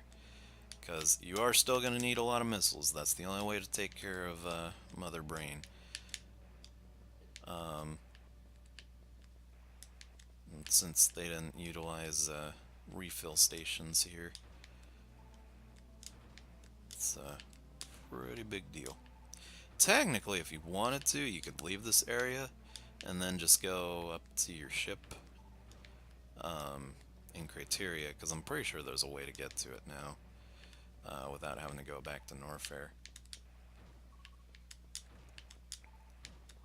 But I'd rather not waste that kind of time. Also, another thing,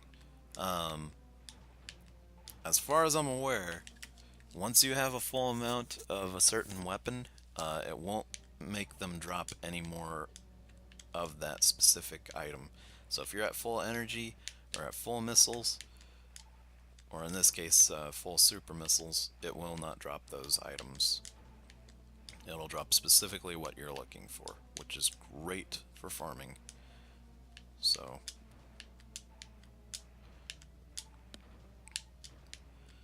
I can tell you right now, that makes this game so much better than the original, because you don't have to worry about that kind of stuff. One more for the road, and blow that stuff up. Now, fortunately, with the screw attack, it's a little more reliable this time around. Do not run out of missiles with Mother Brain, because she will, or unlike in the first game, you can't get back. Once you go through that, you're basically stuck in there with her on a mono-a-mono fight. I mean, you've still got the turrets and Rinkas following you and stuff.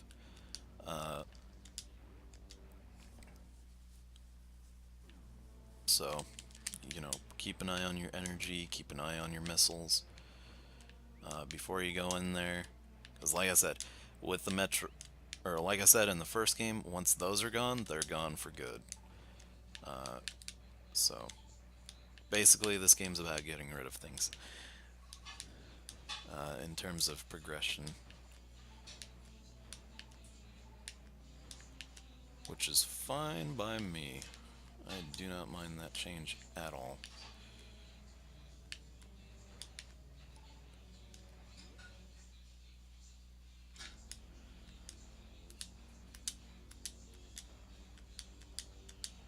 Unlike the first game, it's a lot easier to maneuver through this area. But anyway, as you can see, that closed off, and now you have your mono-a-mono fight with Mother Brain. Now, this time around, Mother Brain is a little bit trickier. First of all, you've only got so many platforms to get on, and when you fall off of one of those, you fall into lava. Now, when you see that she flashes, though, that's when she's going to attack herself. She will shoot this large wave attack at you, and she'll do it after you shoot her in the eye with a super missile too. So keep that in mind.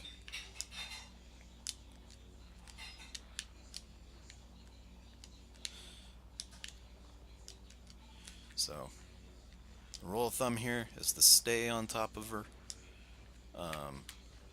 without getting knocked off, and deal as much damage as you can. And once this fight shouldn't take too long. Mother Brain is still pathetic in that, she's relatively simple to destroy. Just like that. Just, everything around her is a real pain in the butt. And that wave attack itself is pretty stupid too. And when she has her eyes closed, you can't attack her, so that didn't work. Unlike the first game, you have a little less time to get out of here, and it doesn't stop once you get to that elevator. Wow, I really hope I don't die here. I didn't save before going back to defeat her.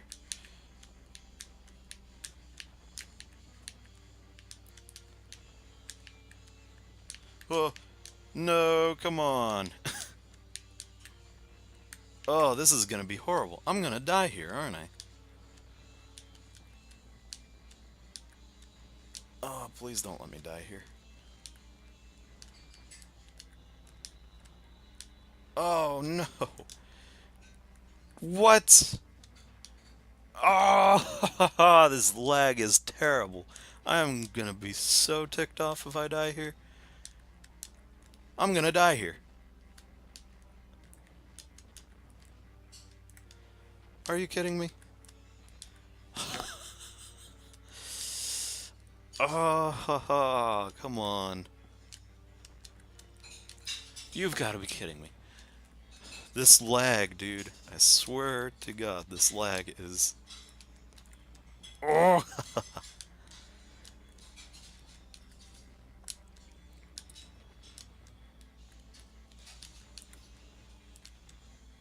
I don't even know what I'm trying at this point. I'm pretty much dead.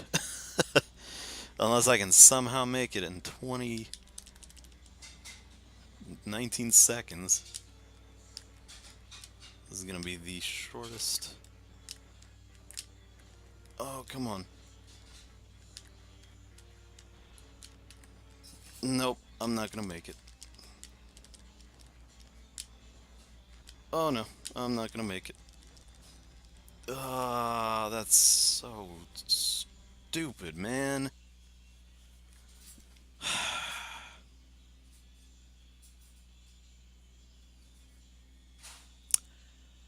Well, for those of you who are thinking about getting into streaming, never ever purchase an easy cap for recording your streams, because I can guarantee you, you're gonna lose every stinking time. Oh, that just. Wow, that's never happened to me before.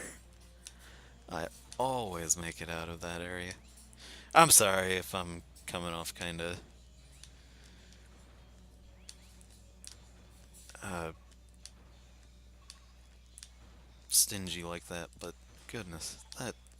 Wow. I don't even have words to say about that. I can't believe that happened to me.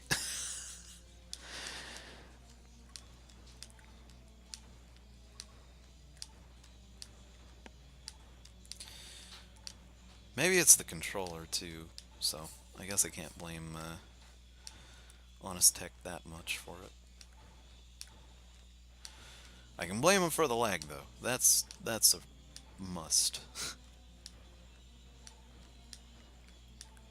'Cause my PC specs are beautiful for this kind of stuff. And even then, what would the PC specs have to do with it anyway?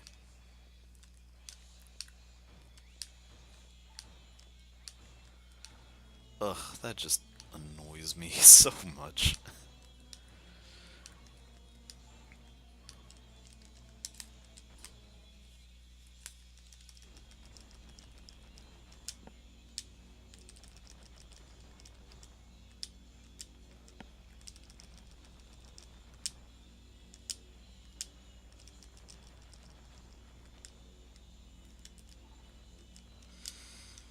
Alright, before we go and take on Mother Brain, let's go and refill, save, and then go in there, so we don't have to go through all this again.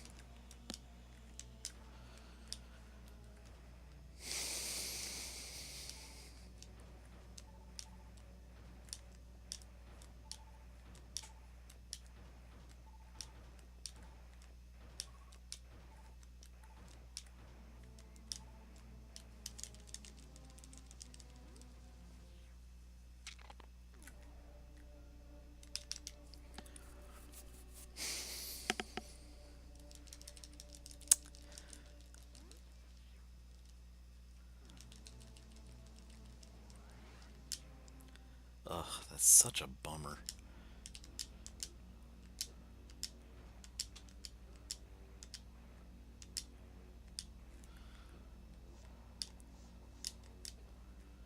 I don't even think I'm mad at the whole thing, I'm just impressed that it happened. 'Cause like I've said, I've never seen anyone just not make it out of there.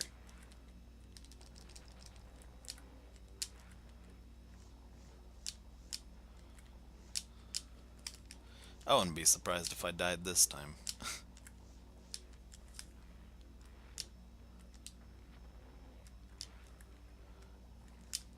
Anyway, the rhythm that you're supposed to be doing this in is you're supposed to jump from platform to platform without getting knocked off, but unfortunately, that is just not the case this time.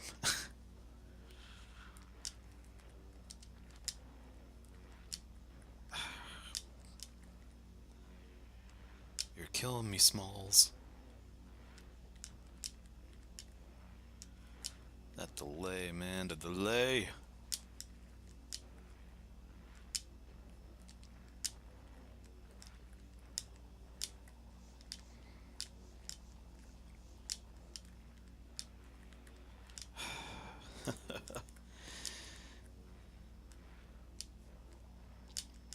Now my timing's all off.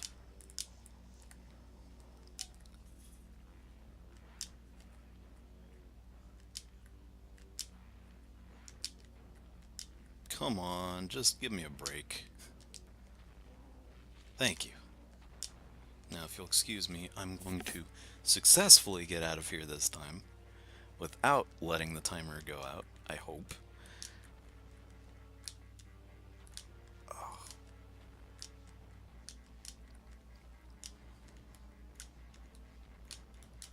Ugh. Okay, take it slow. Not too slow, otherwise we all die. Ugh. Go! Go, Samus, go! Oh, goodness.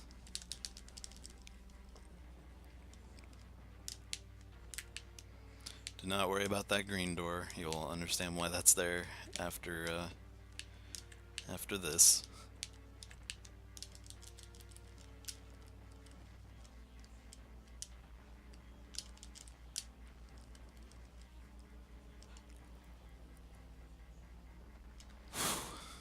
Alright. Sorry about that first time. I, wow.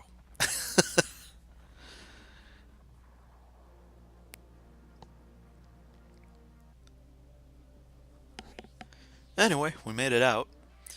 And now, we get kind of an ending until we realize that we're not over. We have to escape from these space pirates. This is all exclusive to the remake of the game.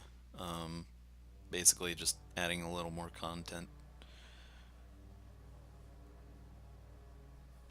So don't think that owning the original game and the remake to be a complete waste of time. The remake adds a lot more in terms of story. Anyway, now we get to play as Samus without the power armor. She has her little monologue thing.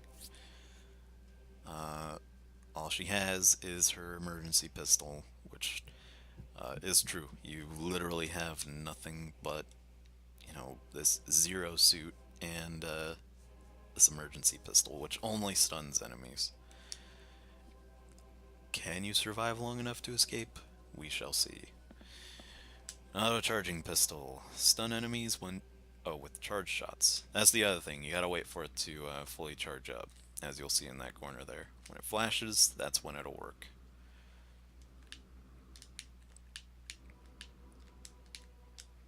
Anyway, welcome to Chozodia, which is a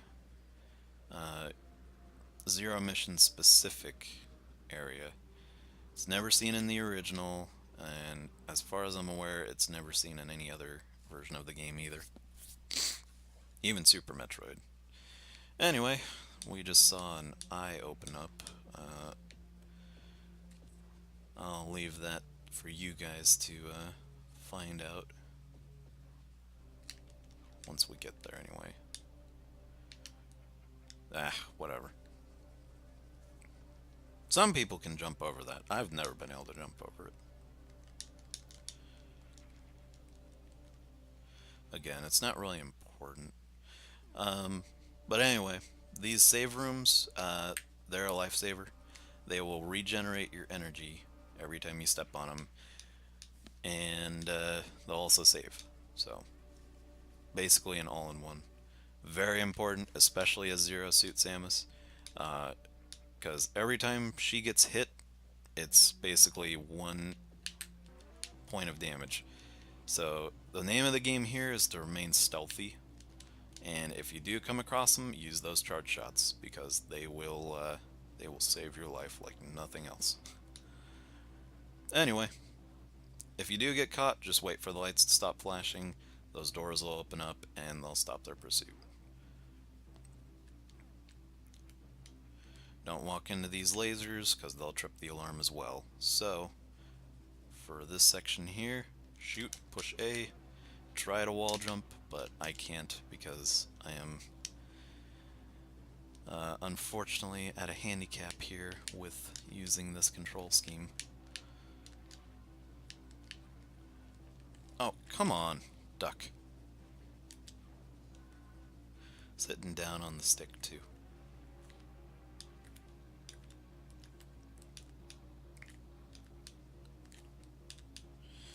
Anyway, it looks like I'm doing pretty well, but I will warn you, this is not nearly as easy as I'm making it look.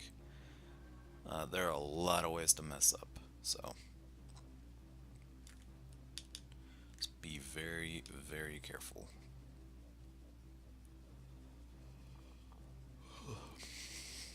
But fortunately, we're pretty much at the end of the game. I'm gonna save here. This is one area where I will utilize every save room. As I can guarantee you, I will get hit at least once during every single section.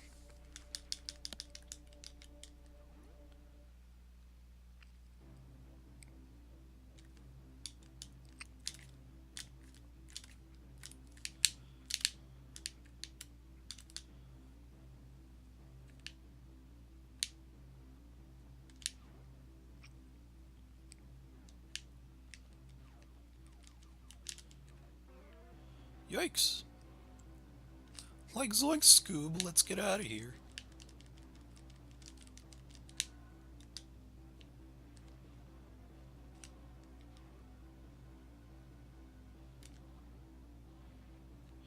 Anyway, just wait here and eventually they'll go away. And you can continue. These searchlights, if they touch you, they will let them know that you were there.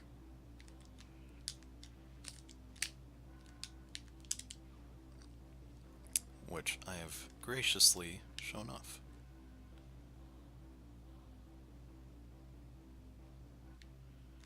Okay.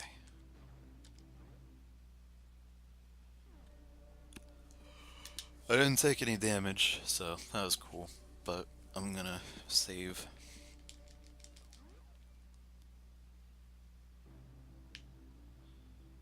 Okay. How's this room gonna work? Oh, this is one of those gross rooms. Oh yeah, this is gonna be hard. Yep.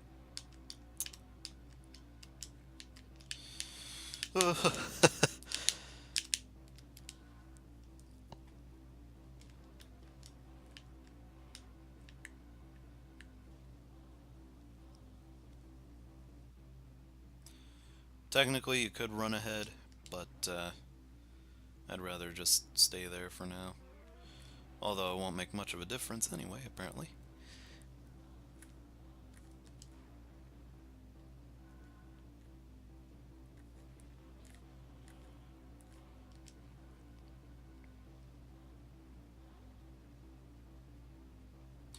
Beautiful scenery.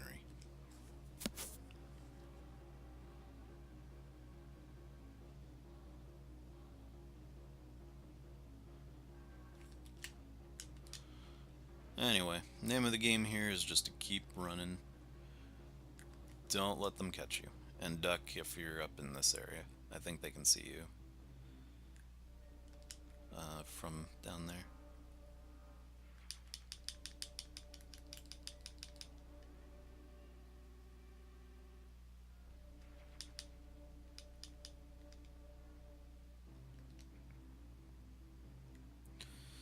yet another searchlight area.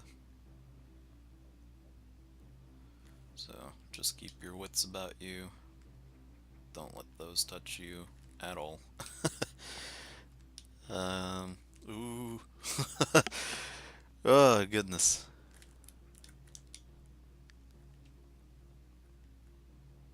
Wait for him to go away. Him, it's a light. I wouldn't bother shooting those. They're more for just getting away from your enemies.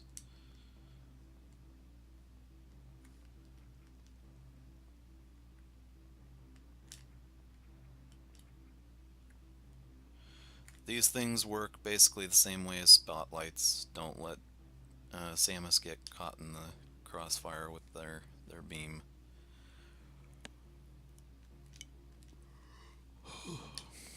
So long as you take it slow, and you just hop up in between. Her leg counts, or her foot dangling there counts as a part of her if it does cross over. So be sure to keep that in mind. Sometimes they spot you here. I don't know how. Like that. I assume it's because of her foot. Something about her feet, man. Anyway, let him cross over because he gets up there and then he finds a way. Ugh.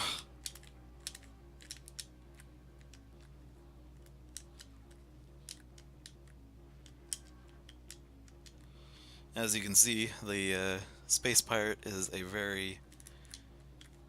Oh, this is not gonna work.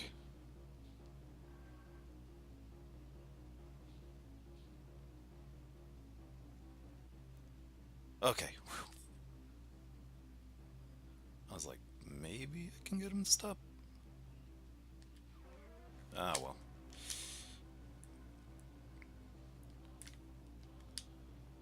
Oh, we might actually see some of those eye lights. Up there is a new power-up, which we will be getting, but we gotta wait a little bit. So first, let's go get charged up and save before I mess something up. Oh, hello, greeny guy. It's going pretty good. Had a little bit of trouble, like I've been saying to anyone who has been watching the stream. I do have a little bit of input lag with my video capture software or hardware. So unfortunately, I did die during the countdown sequence, which is very sad, but that's okay. I'm making up for it.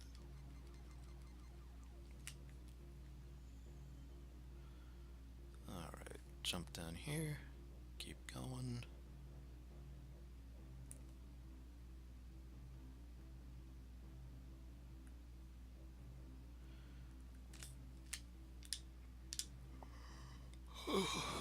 Always be sure to make light use of the jump button in these areas. You want to get up there, but you don't want to get up there too quickly. Ah, whatever. I can never get that.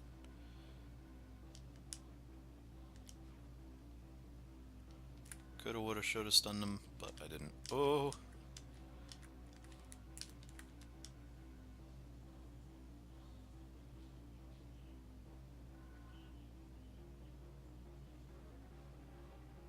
I always thought this section was kind of cool as a kid. Oh, really? Not even gonna attempt it. Just gonna go. Whoa!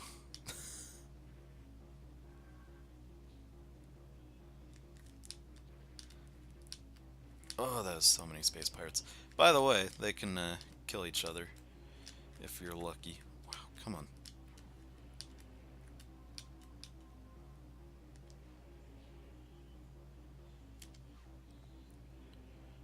be sure to get over here before they do, shoot that platform, and they fall down.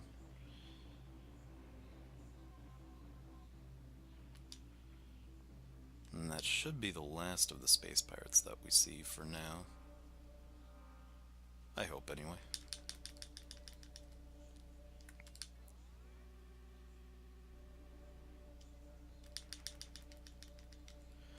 Save complete.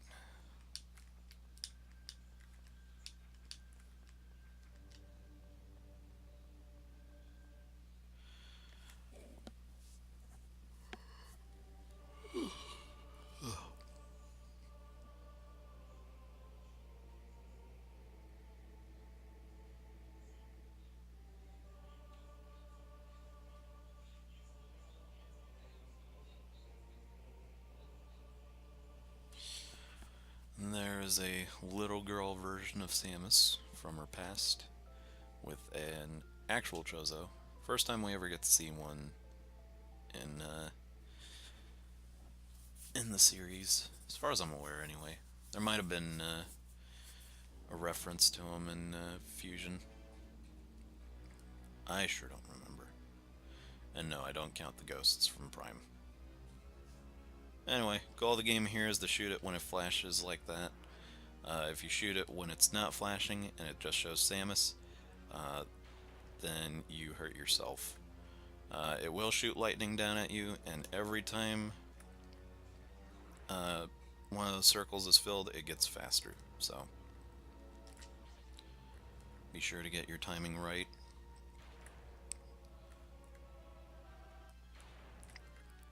The lightning bolts do a lot of damage, so ouch.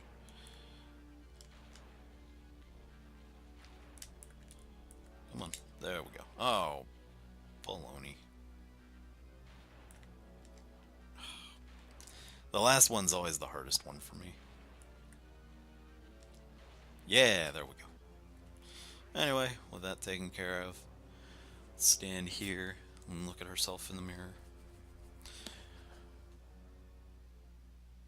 And acquire our brand new suit. So we're not running around like an underwear model. And see what those items that we got originally that don't work for our old suit do turn out to be. Plasma beam, which shoots through enemies. Very cool. A new suit, gravity suit, which with the addition of reducing damage from foes also allows you to move underwater and also stops lava damage. Very fun. And then finally we get the space jump, which allows us to somersault jump in air multiple times. Basically infinitely.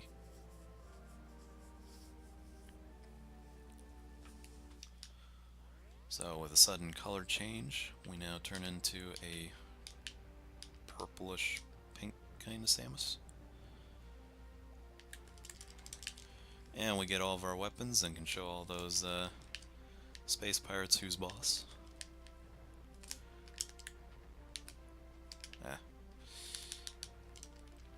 Now from here, you can go and you can go, sorry for the double there. You can go through the entire map of the game. Not just here, you can go anywhere you want and get items. Pretty handy. This is a Shine Spark area, but I'm not gonna show that off. I am not going for all the items, I am just gonna go complete the game. Because as fun as the game is, you know, 100%ing games like this one isn't everything to me. I just like showing off when I can, which is why I tried to get the best ending for the original Metroid game. Unfortunately, that did not go as planned. So I only got to show off 2 endings for that. But that's okay. For this game, though, you know, there's so many endings that you can get for this game. I think there's like 6 or 8 of them. Each with their own criteria. By the way, these blocks up here are for power bombs, which is the item that we saw as Zero Suit Samus. We will still be getting that, obviously. You don't have, as far as I'm aware, you don't have to get it though. I think it's optional.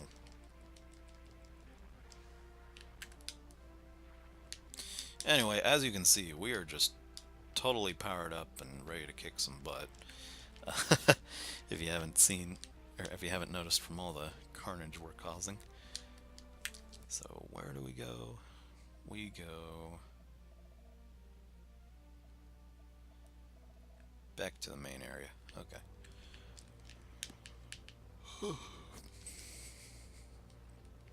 But yeah, you can get back to the rest of the rest of Zebus itself after you get this suit with the help of either super missiles or power bombs. I'm pretty sure it's the power bombs though, but we'll test that theory because it's coming up.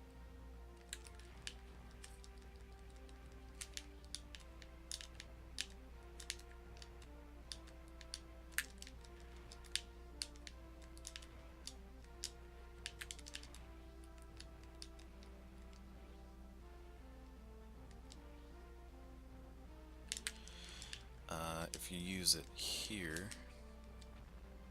no, it is power bombs. So if I get them, or provided I get them in time, I'll go and show that off. I'm not gonna go out of my way to get items down there though. I'm kind of burnt out and a little let down after that little instance with the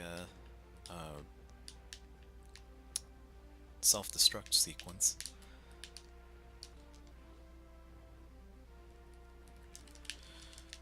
Those purple space pirates take multiple hits and they're also very, very quick. So they're probably the most dangerous thing you'll come across here. Even more dangerous than Orb here.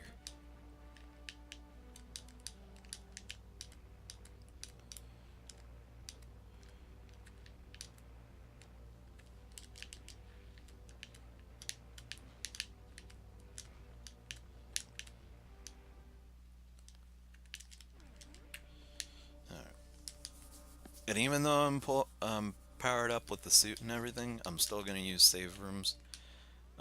Just to be safe, because again, they still do like 100 damage every time they hit you. The space pirates, anyway. Everything else is relatively weak.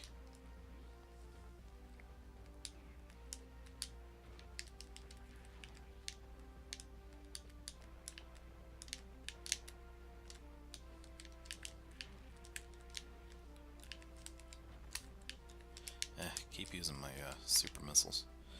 Don't need to. Except here.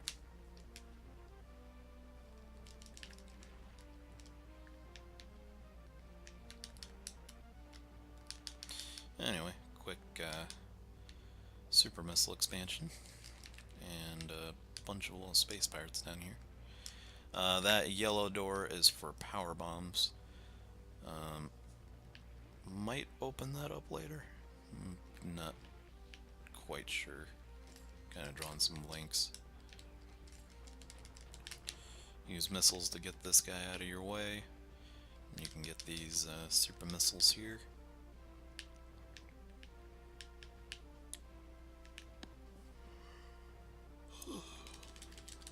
Another super variant of the space pirates.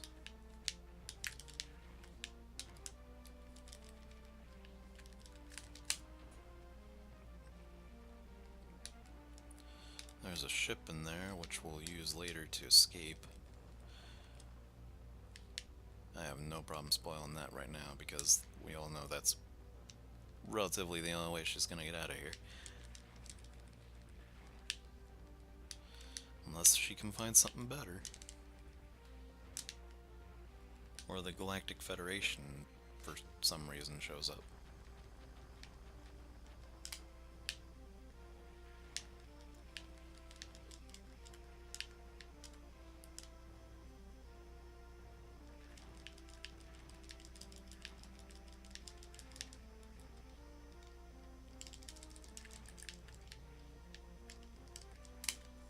Oh, that's a speed boost area.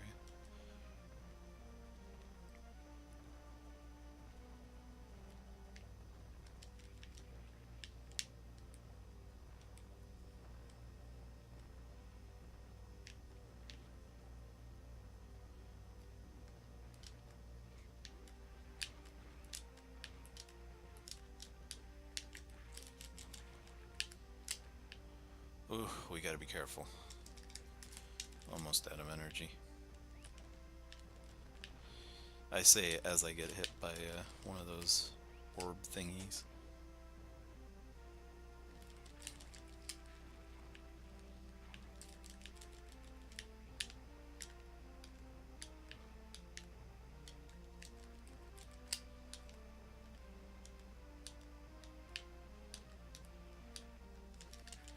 And repeatedly get hit by that guy.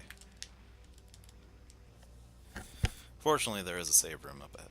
I just gotta be very delicate. I'm actually gonna go there before I go and get the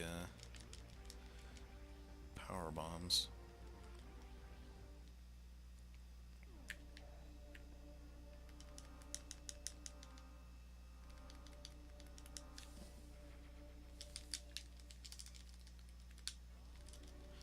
Goodness, this is probably my longest gameplay stream so far.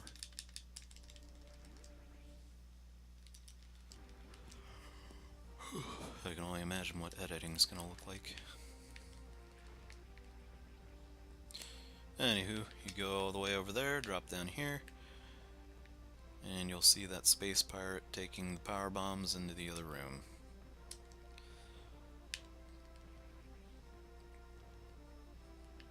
Guarded by 2 lasers, all you gotta do is just jump over and grab it. And we now officially have every single item this game has to offer. If you hold down the R button and push B, you'll drop a power bomb and alert everybody. Because you've most likely jumped into the lasers. I'm shooting up here to get rid of any space pirates, because I have a feeling there's going to be a couple. Drop another bomb, expose that up there. Guess I didn't expose it, but that's okay. And now we got another power bomb tank.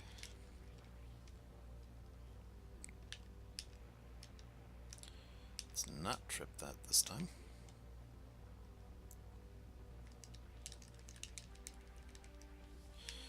And let's use a power bomb here.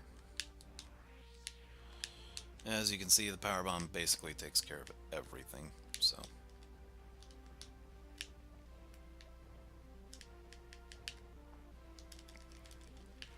Minus bosses, though. Those are still relatively just kept to missiles.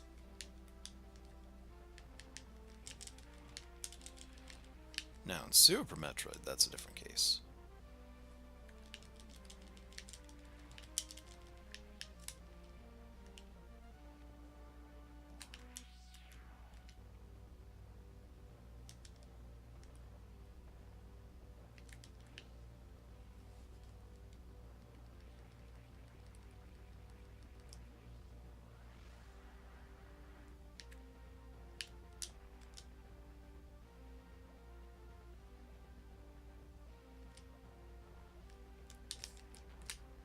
Ah, used a super missile. Anyway, we're in here. There's something coming that's making a really loud screeching noise. And of course, did you really think that we'd be past Ridley that quickly? Ridley is your arch nemesis, after all. Ridley's kind of an interesting fight. So, depending on how many items you got, really um, tells you how strong he's gonna be. Because if you only get so many items, he's not really that strong. But if you go for like 100% items, then he can be kind of tough. But fortunately, we didn't go out of our way to get too much. And even then, he's still kind of a pushover. Oh. Yay, another self-destruct sequence. Woo! Let's get out of here.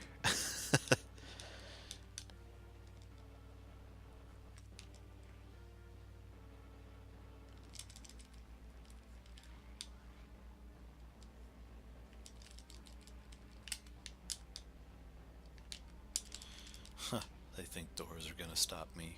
Please.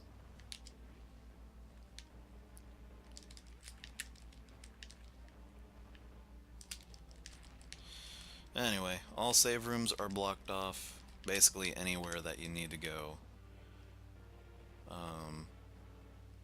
Or anywhere that, you don't need to go is blocked off. So, from here on out, you can't get any other items in this game.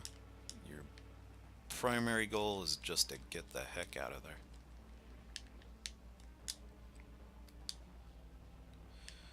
And I would have it no other way. Though it would be nice to get some health pickups. Or just a recharge in general. Especially toward the end of this segment, because, oh, why am I doing that? There's a much easier solution to this.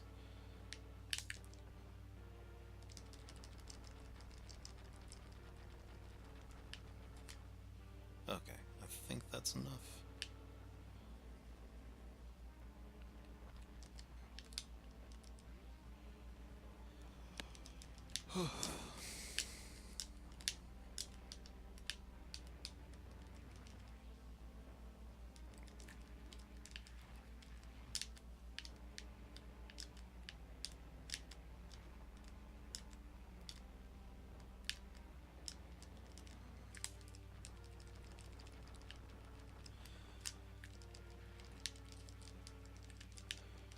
Those little trash can droids are interesting. They're pretty much just there to get in your way. Uh, they're from Super Metroid as far as I'm aware. They have a little more purpose there. They can actually shoot at you.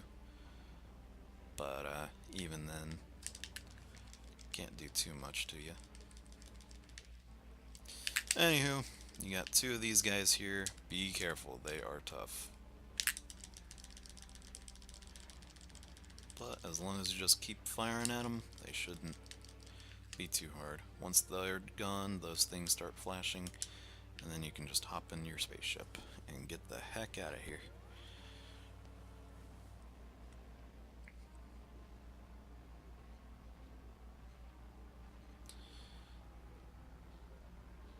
And that's pretty much the end of the game.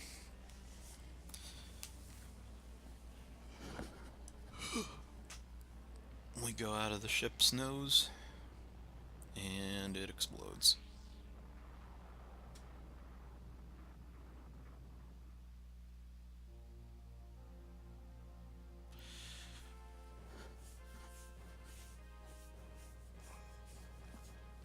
Mission accomplished.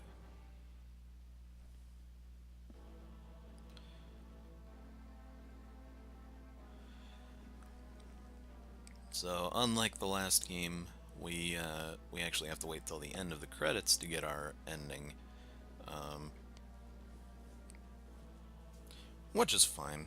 I don't mind that too much.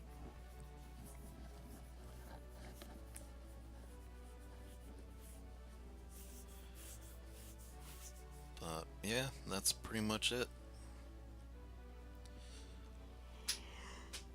All in all, I'd say this is a lot more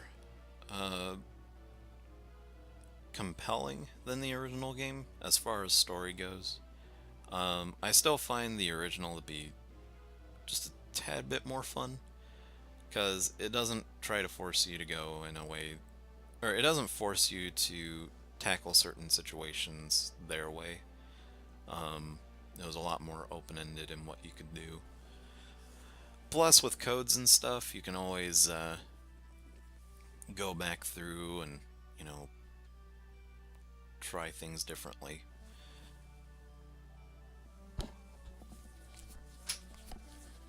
So, I don't know. Maybe call me a Nintendo purist, but I think NES Metroid's probably the best. In terms of gameplay. Story wise, this one blows that one out of the water.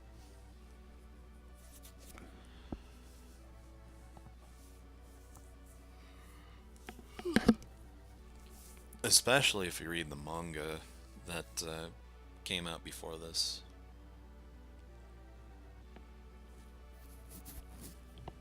Basically acting as a promotional to it.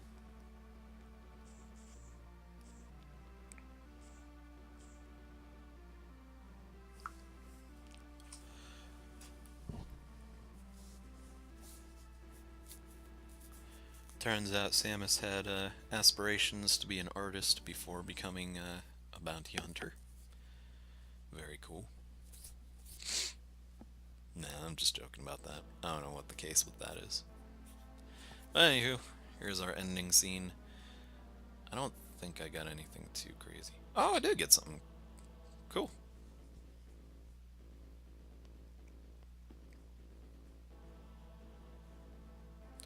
So, nothing too crazy. Just Samus in her Zero suit. Depending on the clear time and the rate for collecting items, you could get a lot more endings than that. Um, I think the only one that I've gotten after this one that's worth mentioning would be the 100% completion run, uh, and maybe the hard run through. But I think that might have just been the same as this one. But this is the under 2 hour ending, so yeah, it's pretty dope.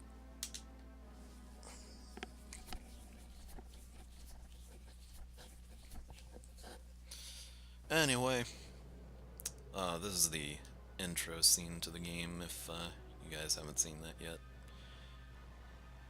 Essentially tells you what it says at the title screen of the original Metroid, just with better cinematics.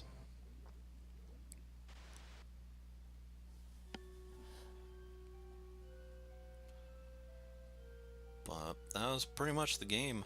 I can show you guys a little more about it. Um, in fact, after you beat the game, um, which I've done multiple times, if you go to options, you have access to quite a few things. First of all, actually, let me go ahead and start over here. If you go to um, a new game here, I think. No, that wouldn't work. So, click on Start, and then click New. Um, with that little screw attack thing there, that'll stay there, knowing or letting you know that it's still just the normal or the same old save file. But if you start a new game, you can also get access to hard mode. I, for one, don't really care too much about that. Um, for these games, I typically just stay on normal. There's also a way to activate time attack mode. I don't remember how you do that exactly, but it's a nice little feature. If you go to options, that if you beat the time attack, you'll get a time attack record. Um, my best time being an hour and 31 minutes. If you entered the ID and password to something, I think they give you like a reward. Or maybe they put your name on a website. But yeah, after you beat the game, you can go to the gallery and you can check out all the endings that you got. I'll go ahead and show these off real quick. It's definitely not all of them. If you want all of them, you can go check out Metroid Database or Google Images, because I can guarantee you they'll all be there. And they'll tell you exactly how to get them too. There's the normal, kind of lame ending. This one's an okay kind of ending. It's just Samus without the helmet. And then you have the ending that we got uh, with this playthrough. Kind of cool. And then I don't remember what the criteria was for getting this one, but it's basically just Samus in, uh, I guess, a sports outfit or something. I don't know. Uh, Pretty neat though. Very proud of getting that ending because I had to put in a lot of work to do that. Now, here's the cool thing about Metroid Zero Mission and the Game Boy Advance Metroid games in general. All of them have some form of link ability. So let's say you have Metroid Fusion and this game. If you have a completed file on both of them, you can hook these two games up. And as far as linking Metroid Fusion with Zero Mission goes, you can unlock the Metroid Fusion Gallery, which has all the ending images from Metroid Fusion. I'll show that after we beat Metroid Fusion, so I don't want to give any endings away. So, but just so you know, if you do link those two up, get that ahead of you. So it's pretty cool. And then if you beat the game, Zero Mission in general, I believe on normal difficulty, um, maybe it's easy as well. But anyway, if you beat it, you also get access to original Metroid. So if you click on that, uh, you can play NES Metroid on your Game Boy Advance, or in my case, on the Game Boy player. Plays exactly the same way. Only difference is it'll save your password. Um, so I don't know where I'm at with this, but it's pretty neat. Much cheaper way to play the original game. Apparently, I haven't been too far into this game. uh, that's okay. If you push the left and right triggers, this basically works how the NES Metroid Game Boy Advance cartridge would work, or any of those classic NES games for the Game Boy Advance would work. Push L and R, and it'll bring up this little menu. Got the option to continue, quit, reset, put your game in sleep. Um, Go ahead and reset. I don't think there's too much to show off here, but that's about it. Um, I think quitting this will take you back to the main menu of the original game, or Zero Mission anyway. But yeah, that's about it. I'm kind of certain if you just go here. Oh, okay, so it doesn't activate time mode anyway. I wish I knew how to do that. There's a way to activate it. Then again, it's been so long. But anywho, unlike NES Metroid, I'm not going to be playing this over again. Um, Although I will show off, if you look on your map now in the top left corner, right under sleep, you'll see that there is, uh, a reference guide to how many energy tanks, missile tanks, super missile tanks, and power bomb tanks are in this particular part of the map at a time.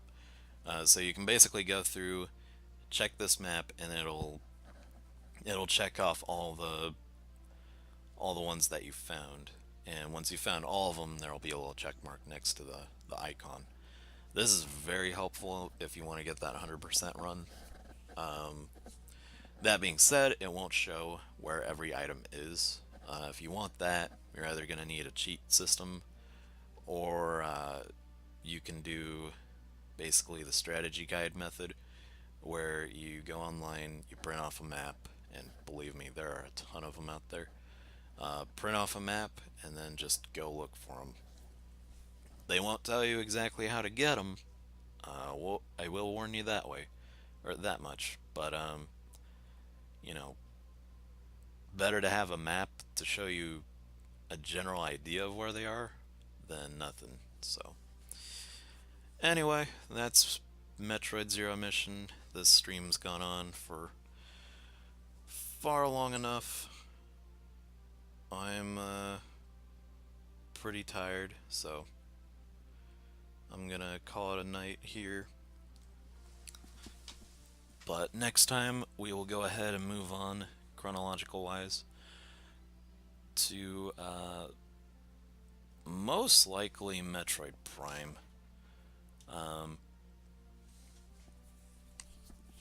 and then after that, we'll just keep on going through the Prime games.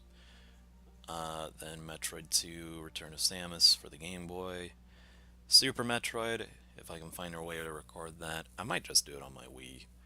Um, and then Metroid Fusion? No. We'll be doing Metroid Other M after that. I can already hear some of the fan base going, ugh. And believe me, I am too. I'm not a big fan of that game. And then after that, we'll get to Metroid Fusion, and we'll end it there. Um, then maybe we'll go ahead and get back to Halo.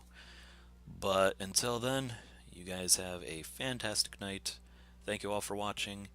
You know, check me out on YouTube if you missed some of this, or if you want to see any of my other playthroughs. It's Urban Pilot, basically spelled the exact same way you're seeing on my channel here. Um, but yeah, go ahead, give it a look. Subscribe if you want to. I don't really care. You guys have a good night. Take care.